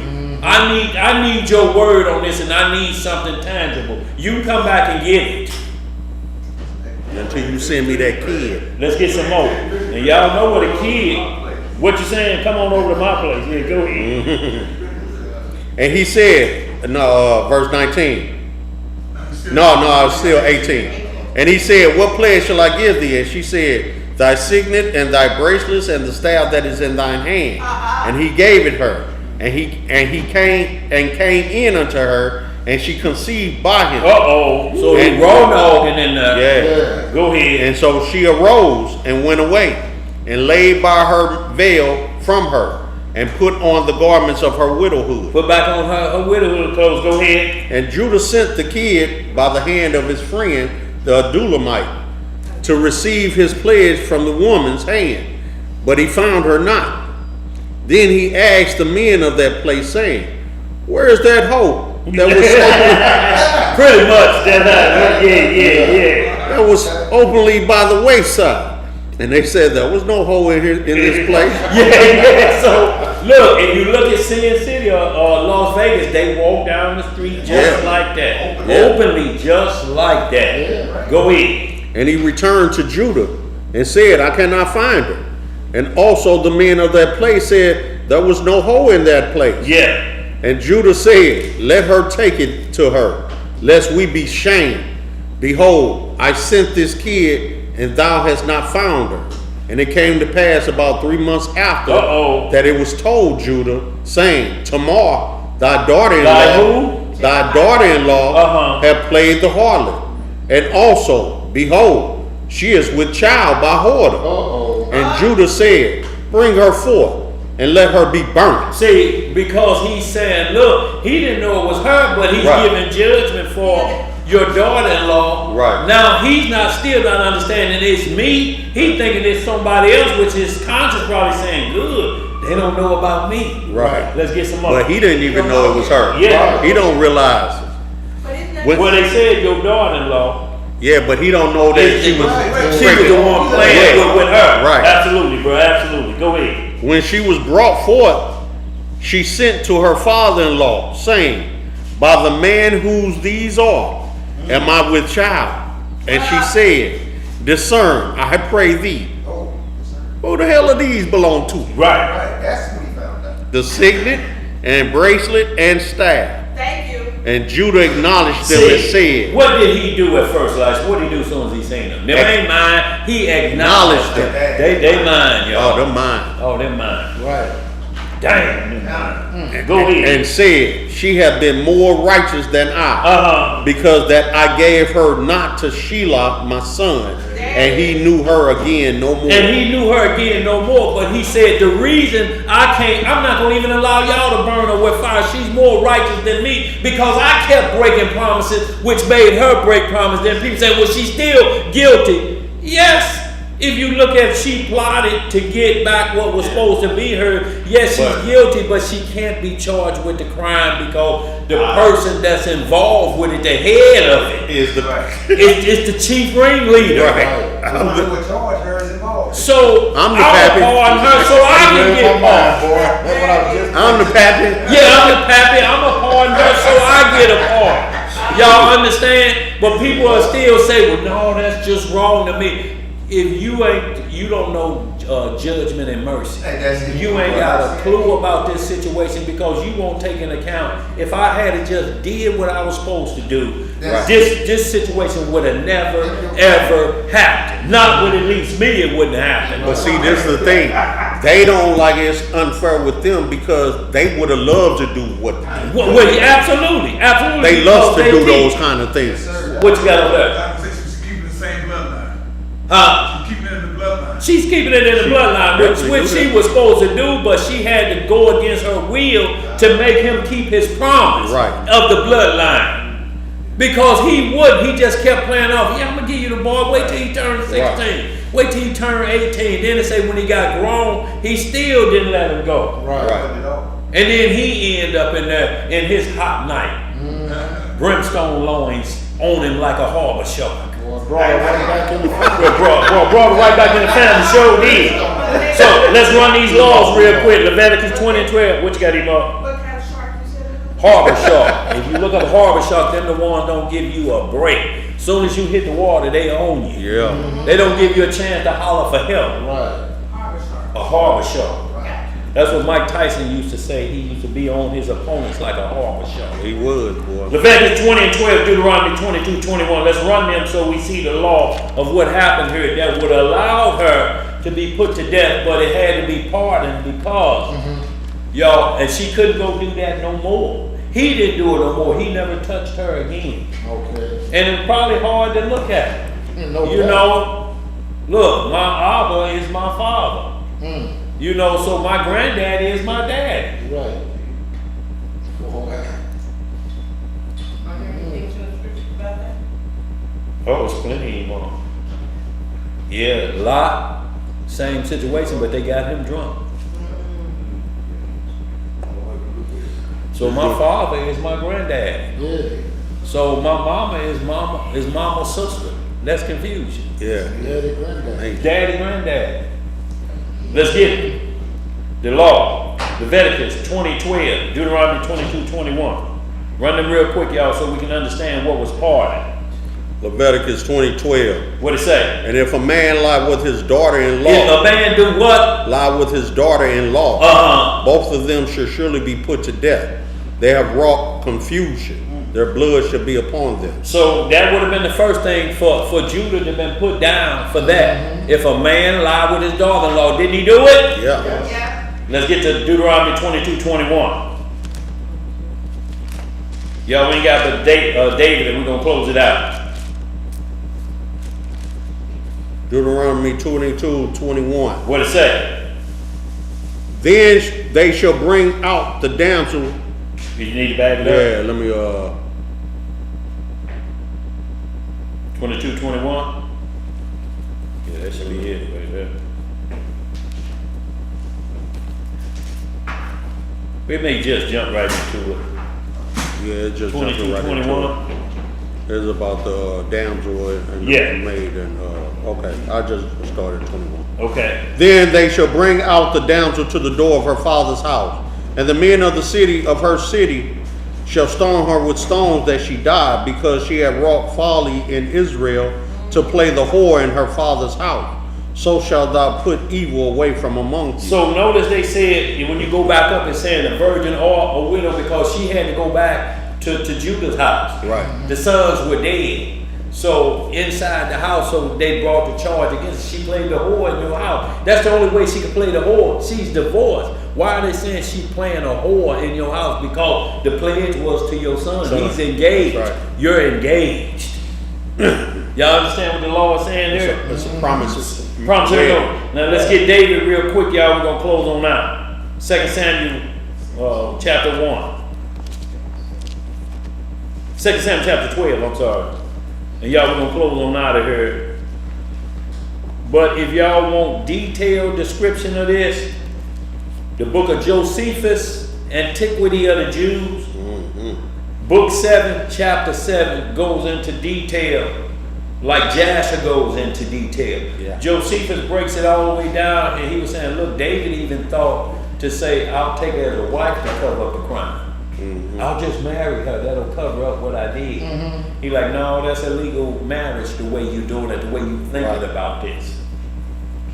But Josephus get heavy into it, y'all. So y'all mark that down. But 2 Samuel. What chapter? 2 Samuel, that's Josephus, Antiquity of the Jews, book 7, chapter 7.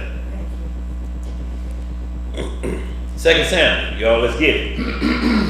Chapter 12, verse 1. Real quick, y'all. 2 Samuel chapter 12 and verse 1. What it say? And the Most High sent Nathan unto David, and he came unto him, and said unto him, there were 2 men in one city, the one rich and the other poor.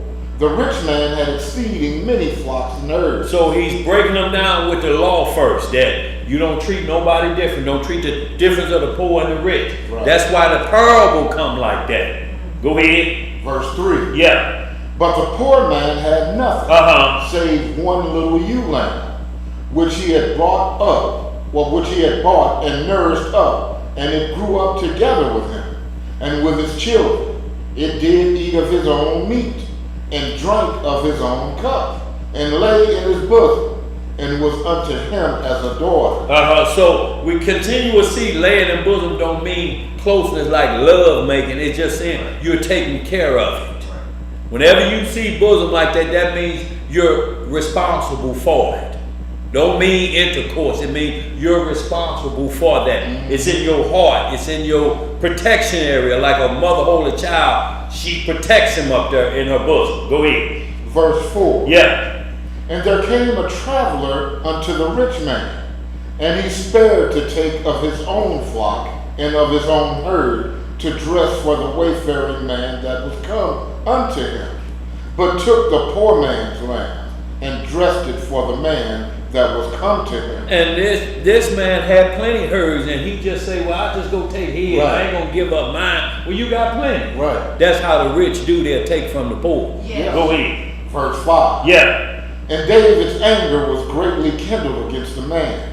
And he said to Nathan, as the Most High liveth, the man that had done this thing shall surely die. Because we just read it in Ezekiel 18 chapter, have not taken usury, have not robbed the poor. This is what David is looking at. He's saying, whoever this is, they need to be dead. Go ahead. Verse 6. Yeah. And he said, and he shall restore the lamb fourfold. Because he did this thing, and because he had no pity. Because he had no what? No pity. No pity, y'all. And you must have pity. At least look at the situation and say, man, what could have stopped this? Why did he do it? Or why did he have no pity? That means just stone-hearted. Right. Just no conscience, just an evil individual. Stone-hearted, no pity on nothing. Look at a child and say, you know, if he got an F, that's what he need to do. Whoop his ass. Just nothing, no pity. Go ahead. Verse 7. Yeah. And Nathan said to David, thou art the man. What did he say to him? Thou art the man. Thus saith the Most High God of Israel, I anointed thee king over Israel, and I delivered thee out of the hand of Saul. And I gave thee thy master's house, and thy master's wife into thy bosom. See, once again, bosom. See, if we look at bosom, wherever you look, it's going to look like protection, not sexual intercourse. But it's individuals that lust so bad, every time they see bosom, they think it means sex. They're ate up. Go ahead, what does it say? And gave thee the house of Israel. What does he give them? The house of Israel and of Judah. And if that had been too little, I would moreover have given unto thee such and such things. So the reason why we keep bringing this up, because in the individual that's written a book called The Unwritten Rules of Polygamy, because they can't be found written in here. We have to rewrite them. He said this scriptures mean, if he gave me my master's wives, I can have sex with them. Now, understand this. David was married to Saul's daughter. When he said, I'm going to give you your master's wife, Saul is dead. I'll give you the to the household in your bosom. It didn't say to have sex with, but you're responsible for their well-being because the king is dead. They come under your authority. You the new king. But they looked at that and used that as saying, it's okay. The Lord okay. He said, see, he said, I would have given you more women, more whatever you wanted. More wickedness. More wickedness is what they saying. So they look at that. You know the problem with this? If we go with that passed down situation, Bathsheba was Solomon's mom. So David turned the kingdom over to Solomon. Do he get Bathsheba to lay in his bosom, his mom? If you saying this, then what would be wrong with that, Elijah? You know what I'm saying? But that's the level of wickedness when that brimstone is on your loins and you go write another book to keep that fire going. Blasphemy of the Holy Spirit. That's what Paul talked about in 1 Corinthians 7. He said, why would you burn? And then not turn about, but if first about burning and lust, you're going to be ate up with fire. It's going to eat you alive once you start trying to manipulate the scriptures to allow you to break law. Right. And say, God told me I can do it. He said right there, I gave your master's wife your bosom. That means bosom is only looked at from one perspective. Yeah. And that's to have sex with whoever I got. That's why, you know, then you hear these individuals come out, and John laid in the bosom of Messiah. That didn't mean he just laying on like they say his protection was there with the Messiah. That's why the Messiah trusted him with his mother when he was crucified. But they say looking a little zesty to me. See, that's that mental mindset. They say bosoms as breasts. As breasts all the time. Instead of the protection. Instead of one being cared for like a mother in her bosom. Yeah. Over them they call good evil. Crazy, man. Go ahead, what does it say? Verse 9. Yeah.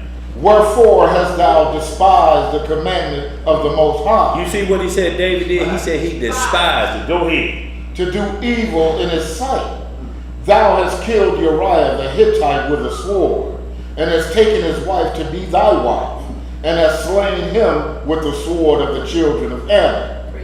Now therefore the sword shall never depart from thine house. Black on black crime. Yes, sir. Because thou hast despised me, and hast taken the wife of Uriah the Hittite to be thy wife. Thus saith the Most High, Behold, I will raise up evil against thee out of thine own house, and I will take thy wives before thine eyes, and give them unto thy neighbor, and he shall lie with thy wives in the sight of the servant. Now the problem with these polygamists using that saying it's okay, if that happened to them, they'll raise holy hell. Mm-hmm. If it's saying, well, you know, yeah, you gonna do this, but your boy gonna get him.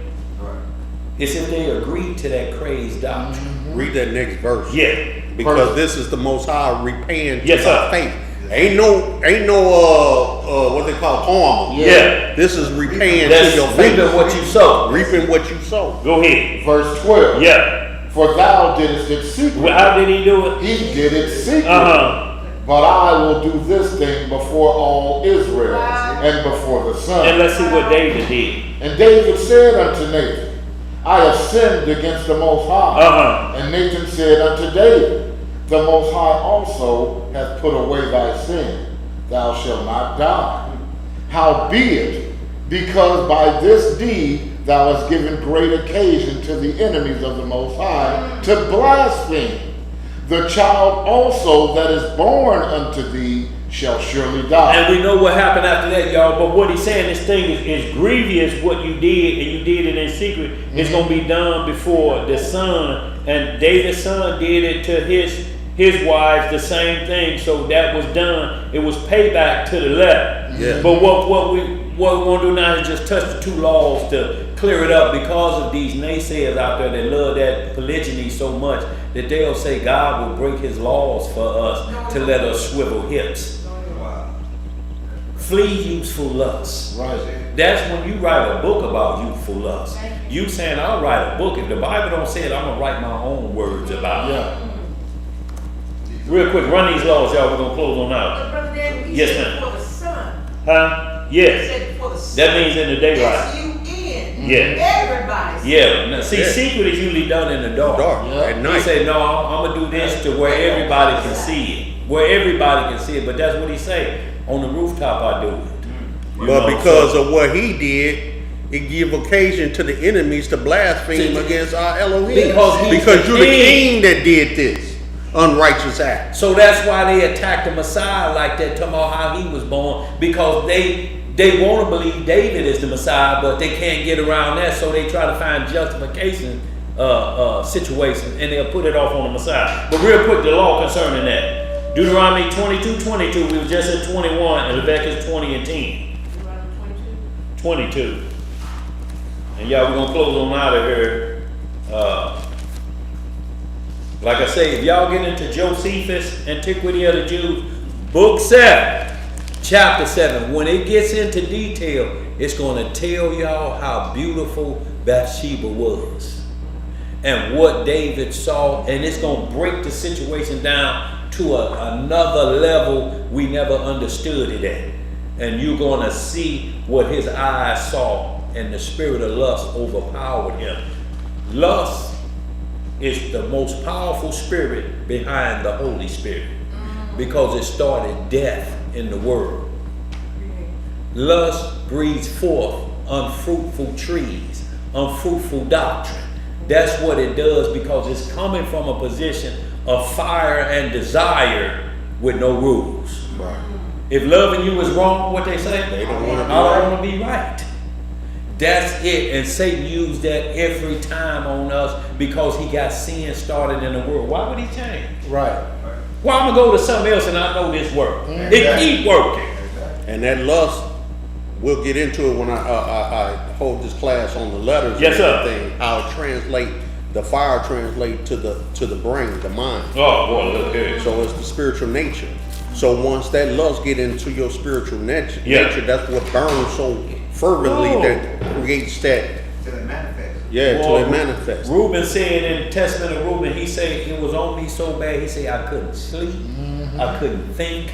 And he said, and always, because lust is like that, 2 seconds it lasts. Boom, bam, oh. That's all it was. He said it was boom, bam, and oh, and that was it. All of that build up for months, and it was just boom, bam, oh. Right. And then he said, now his conscience kicking in. Didn't even get out his drawers. Oh, look here. Let's get this. Go on to the Nerve got found. yeah. What you got nerve? What you got there? Lust will have Hey, you my jammed God, up nerve. and stressed out. What have It'll have you jammed up you? And stressed out. Yes, it will. on your mama's couch. Boy, look here.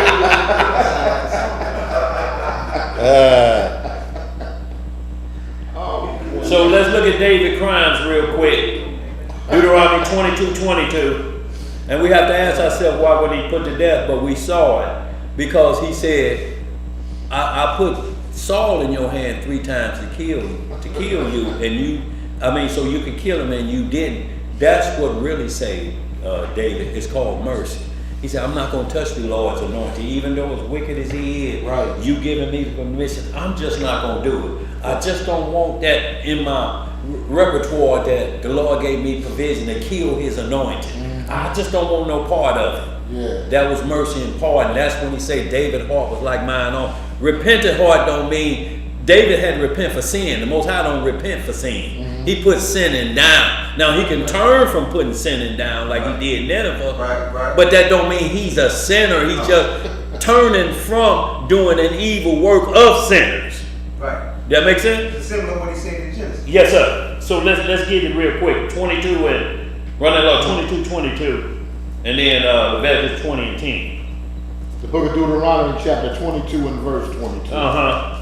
Reads, if a man be found lying with a woman married to an husband, then they shall both of them die. Yeah. Both the man that lay with the woman and the woman, so shalt thou put away evil from Israel.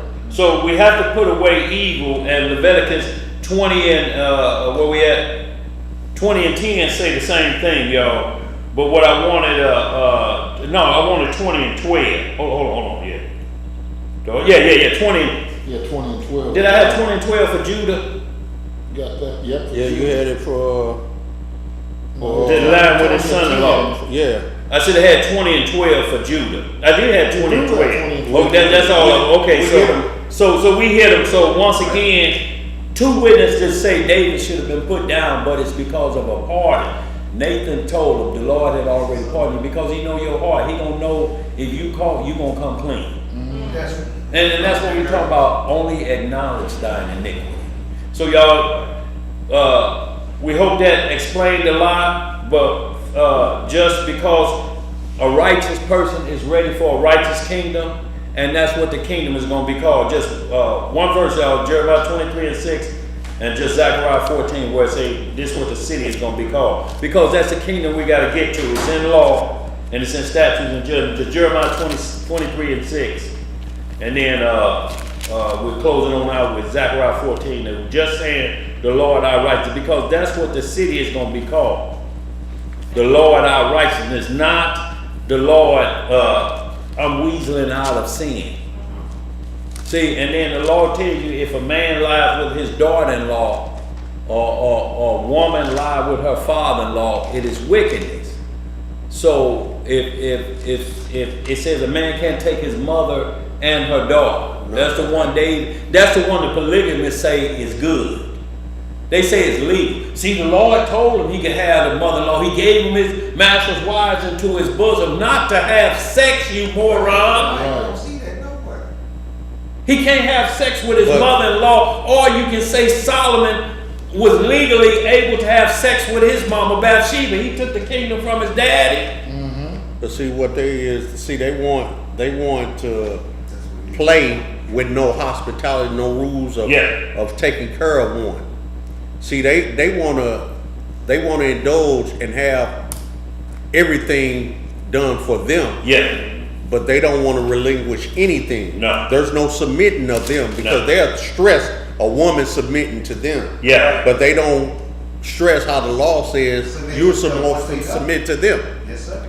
Or submit to the Most High. You're supposed to submit to Christ first. And Christ foremost. ain't never did us like that. No. That's what we got to find, what Christ did us like they doing women. Right. That's what we have to He find. said we and supposed then to they love our justify wives like Christ loved the church. And gave himself for it. That's right. But remember the Negro said that's in the polygamy who writes his own rules said he'll never give another woman the same thing he bought for the first one. Well, we know that's just, and then you got a lot of people say, But he ain't never bought nothing for the first one. one. He ain't bought nothing. So Come on. That's what he damn really sure saying. ain't gonna buy nothing for Come the on, that's second what one. he's saying, Elijah. Sound like somebody you ain't spending no money. Boy, look He here. ain't- Read Jeremiah 23:5-6. Like he ain't bought a damn thing, have Yeah, he said he don't even want he ain't taking no wives into his harem that's into the scriptures. He don't want them to know nothing about this ain't because that see, something he wants to be done? he can easily manipulate them. Because if they know the scriptures, if they know the law, then it's going to be a debate in the house. There's going to be problems. Yeah. Because if she's anywhere of have a strong foundation, she ain't gonna put up with that mess. Yeah. Right. Run these y'all, we're going to close out. Jeremiah 23 and verse 5. 5 and 6. Shalom, Mike. Shalom, Mike. 5 and 6, y'all, and then we're going to close on out. Behold, the days come, saith the Most High, that I will raise unto David a righteous branch, and a king shall reign and prosper, and shall execute judgment and justice in the earth. In his days, In his what? days, Judah shall be saved, and Israel shall dwell safely. And this is his name whereby he shall be called, the Lord our righteousness. See, now let's just hit last 1 second witness, Zechariah 14 and 20.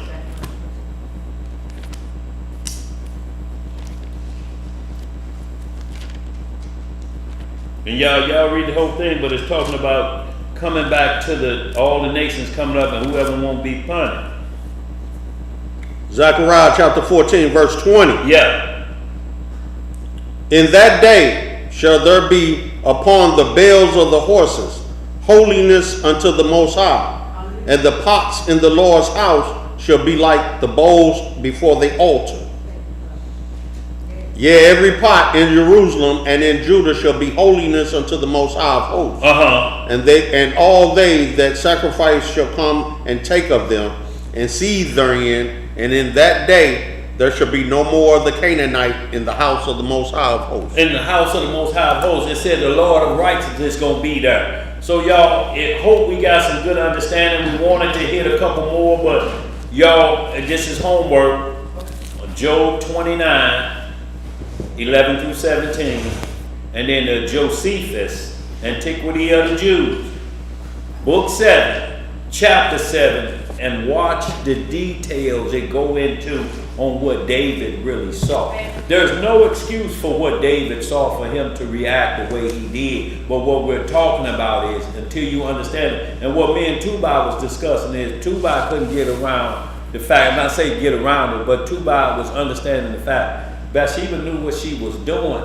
But what we kept pounding it out was, there's not a chapter, Right. there's not a verse, Right. there's nothing that accuses her of being unrighteous when David summoned for her. Right. If we keep saying she did a crime and there's no writings of crime for her, we have to check ourselves and say, I'm not bearing false witness on her, or there's a pardon I just don't know about. Because if you say that, then you'll have to say the same for Susanna. Yeah, you have to say the same, and yeah, we're going through that, Susanna, too, yeah.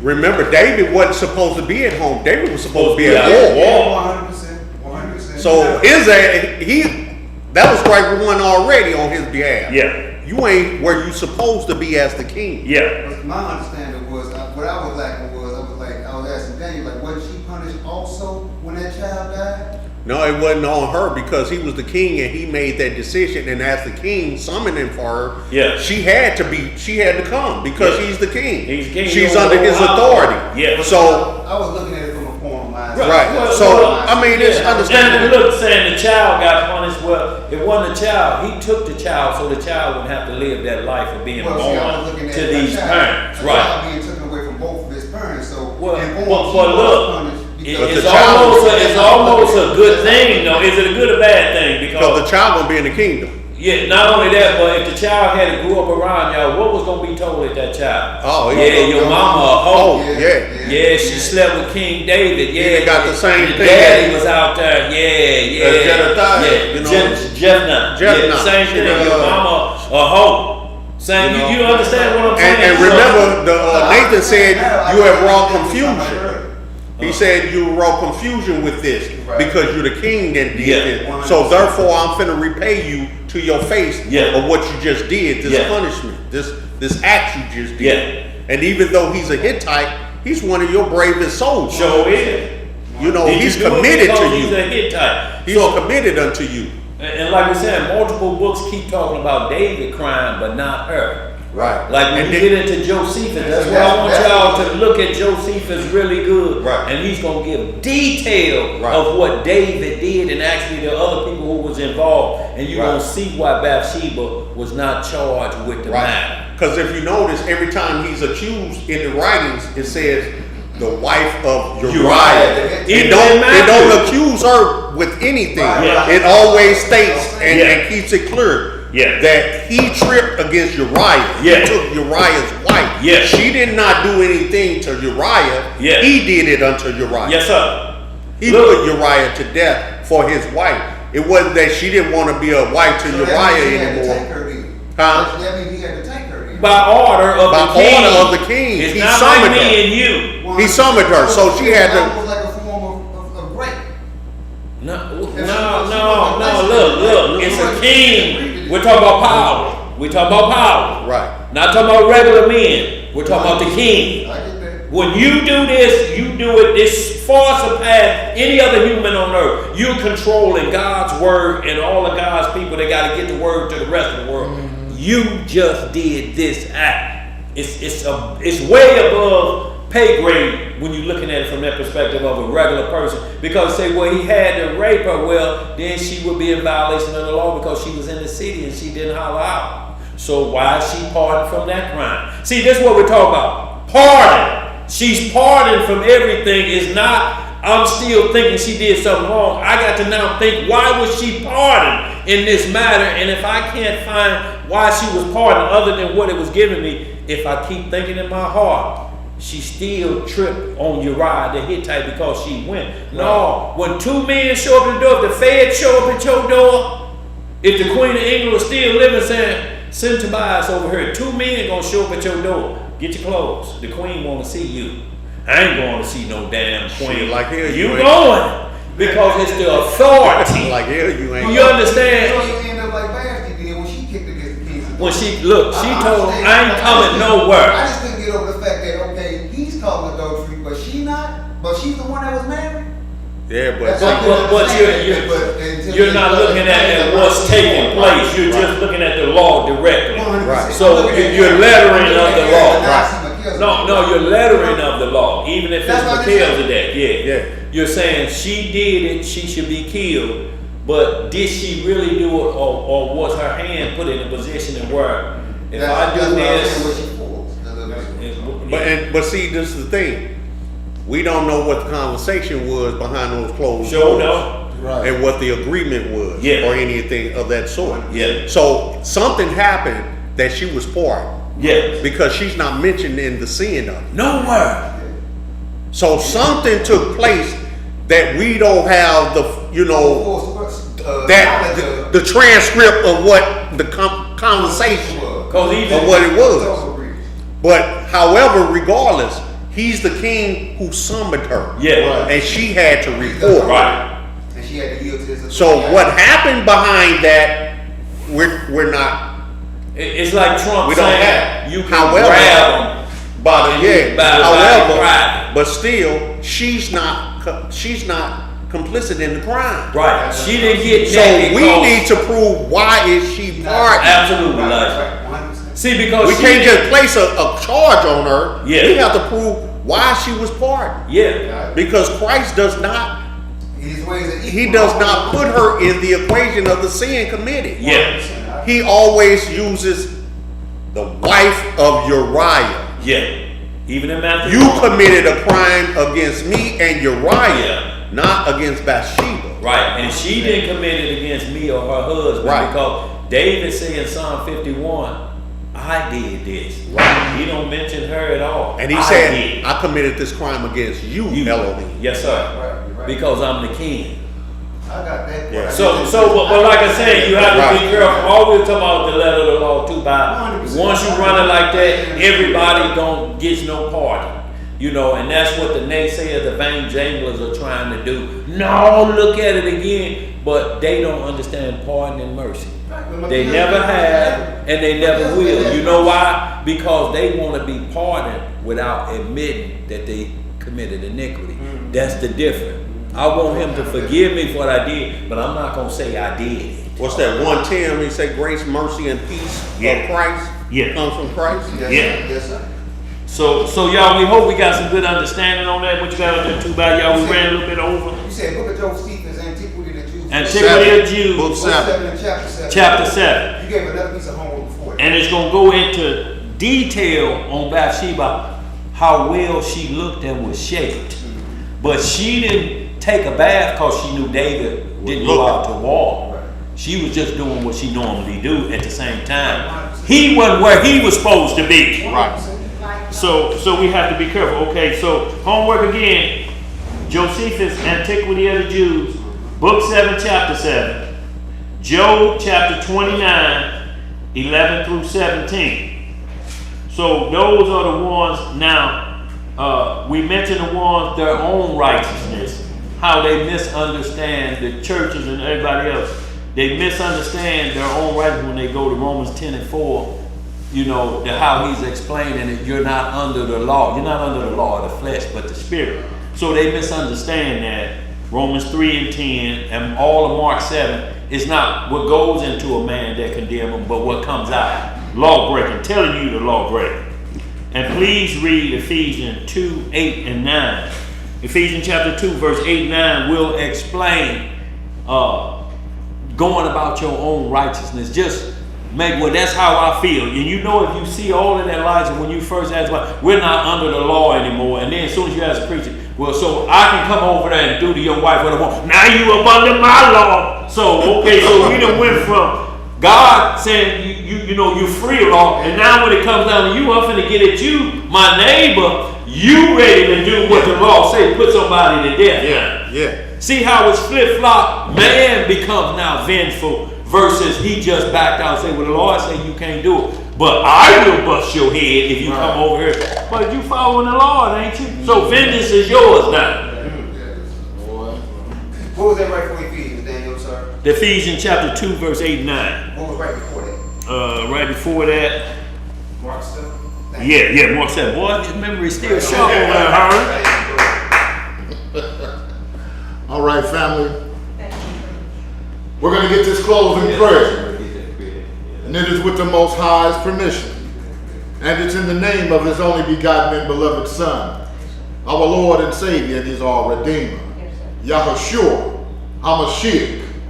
But we know him as Jesus the Christ, family. Yes, sir. Long live the King. Long live the King. Reading in the book of Psalms, in the 101st chapter, You better read. it reads, Yes, sir. I will sing of mercy and judgment. Yes, sir. Unto thee, O Yahweh, will I sing. Yeah. I will behave myself wisely in a perfect way. Thank you. Oh, when wilt thou come unto me? I will walk within my house with a perfect heart. Yes, sir. I will set no wicked thing before mine eyes. I hate the work of them that turn aside. It shall not cleave to me. A froward heart shall depart from me. I will not know a wicked person. Whoso privily slandereth his neighbor, him will I cut off. Him that hath an high look and a proud heart will not I suffer. Mine eyes shall be upon the faithful of the land, that they may dwell with me. He that walketh in a perfect way, he shall serve me. He that worketh deceit shall not dwell within my house. He that telleth lies shall not tarry in my sight. I will early destroy all the wicked of the land, that I may cut off all wicked doers from the city of the Lord. Hallelujah! Say That was powerful. The city of the Lord cutting them off, boy. That was powerful. So y'all, we got the Feast of Pentecost coming up Sunday, May the 24th. Or evening at sundown the 23rd, which goes into the new day. But to keep the confusion down, Sunday, May 24th, the Feast of Pentecost. Feast of Weeks, y'all. So if you're here in the STL this afternoon, we'll get out the price listing and the location where the feast will take place. We also gonna give information for y'all. Unfortunately, just for the people in St. Louis, we don't have a mass production outfit together to send the shirts all everywhere. If you want a shirt for this feast day here in the STL, or if you come into the STL for the feast day, we'll ensure, you know, if your name goes on that list. But I need the name of the shirts and size you want for Brother Ishua, the House of Ishua, to get those printed off. And we'll send out the price list for the feast day so that, you know, we can get all that taken care of in advance, you know, and we just have your name on the list, y'all.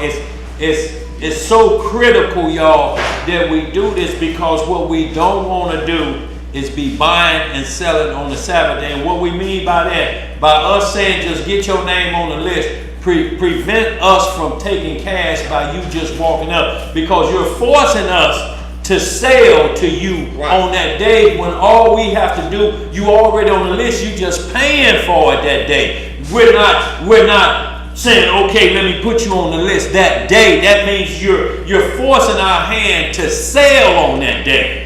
And all we're doing is collecting what's already on the list. It's already there. That's as far as we can go, y'all. We can't keep doing that, because they'll force our hand or something. Then you know what they'll tell us lies? Oh, y'all buy and sell on the Sabbath and on feast days. Like So they we're said, not gonna play the game. Like they say, y'all cooking chicken on Sabbath. Yeah, all of that foolishness. But shalom, y'all. We hope they got it. I got you on the list, nerd, For the feast. for the feast day? Oh, for sure. Here you go. That's feast, okay. Okay, well, yeah, I get you on the list if you want to get on now.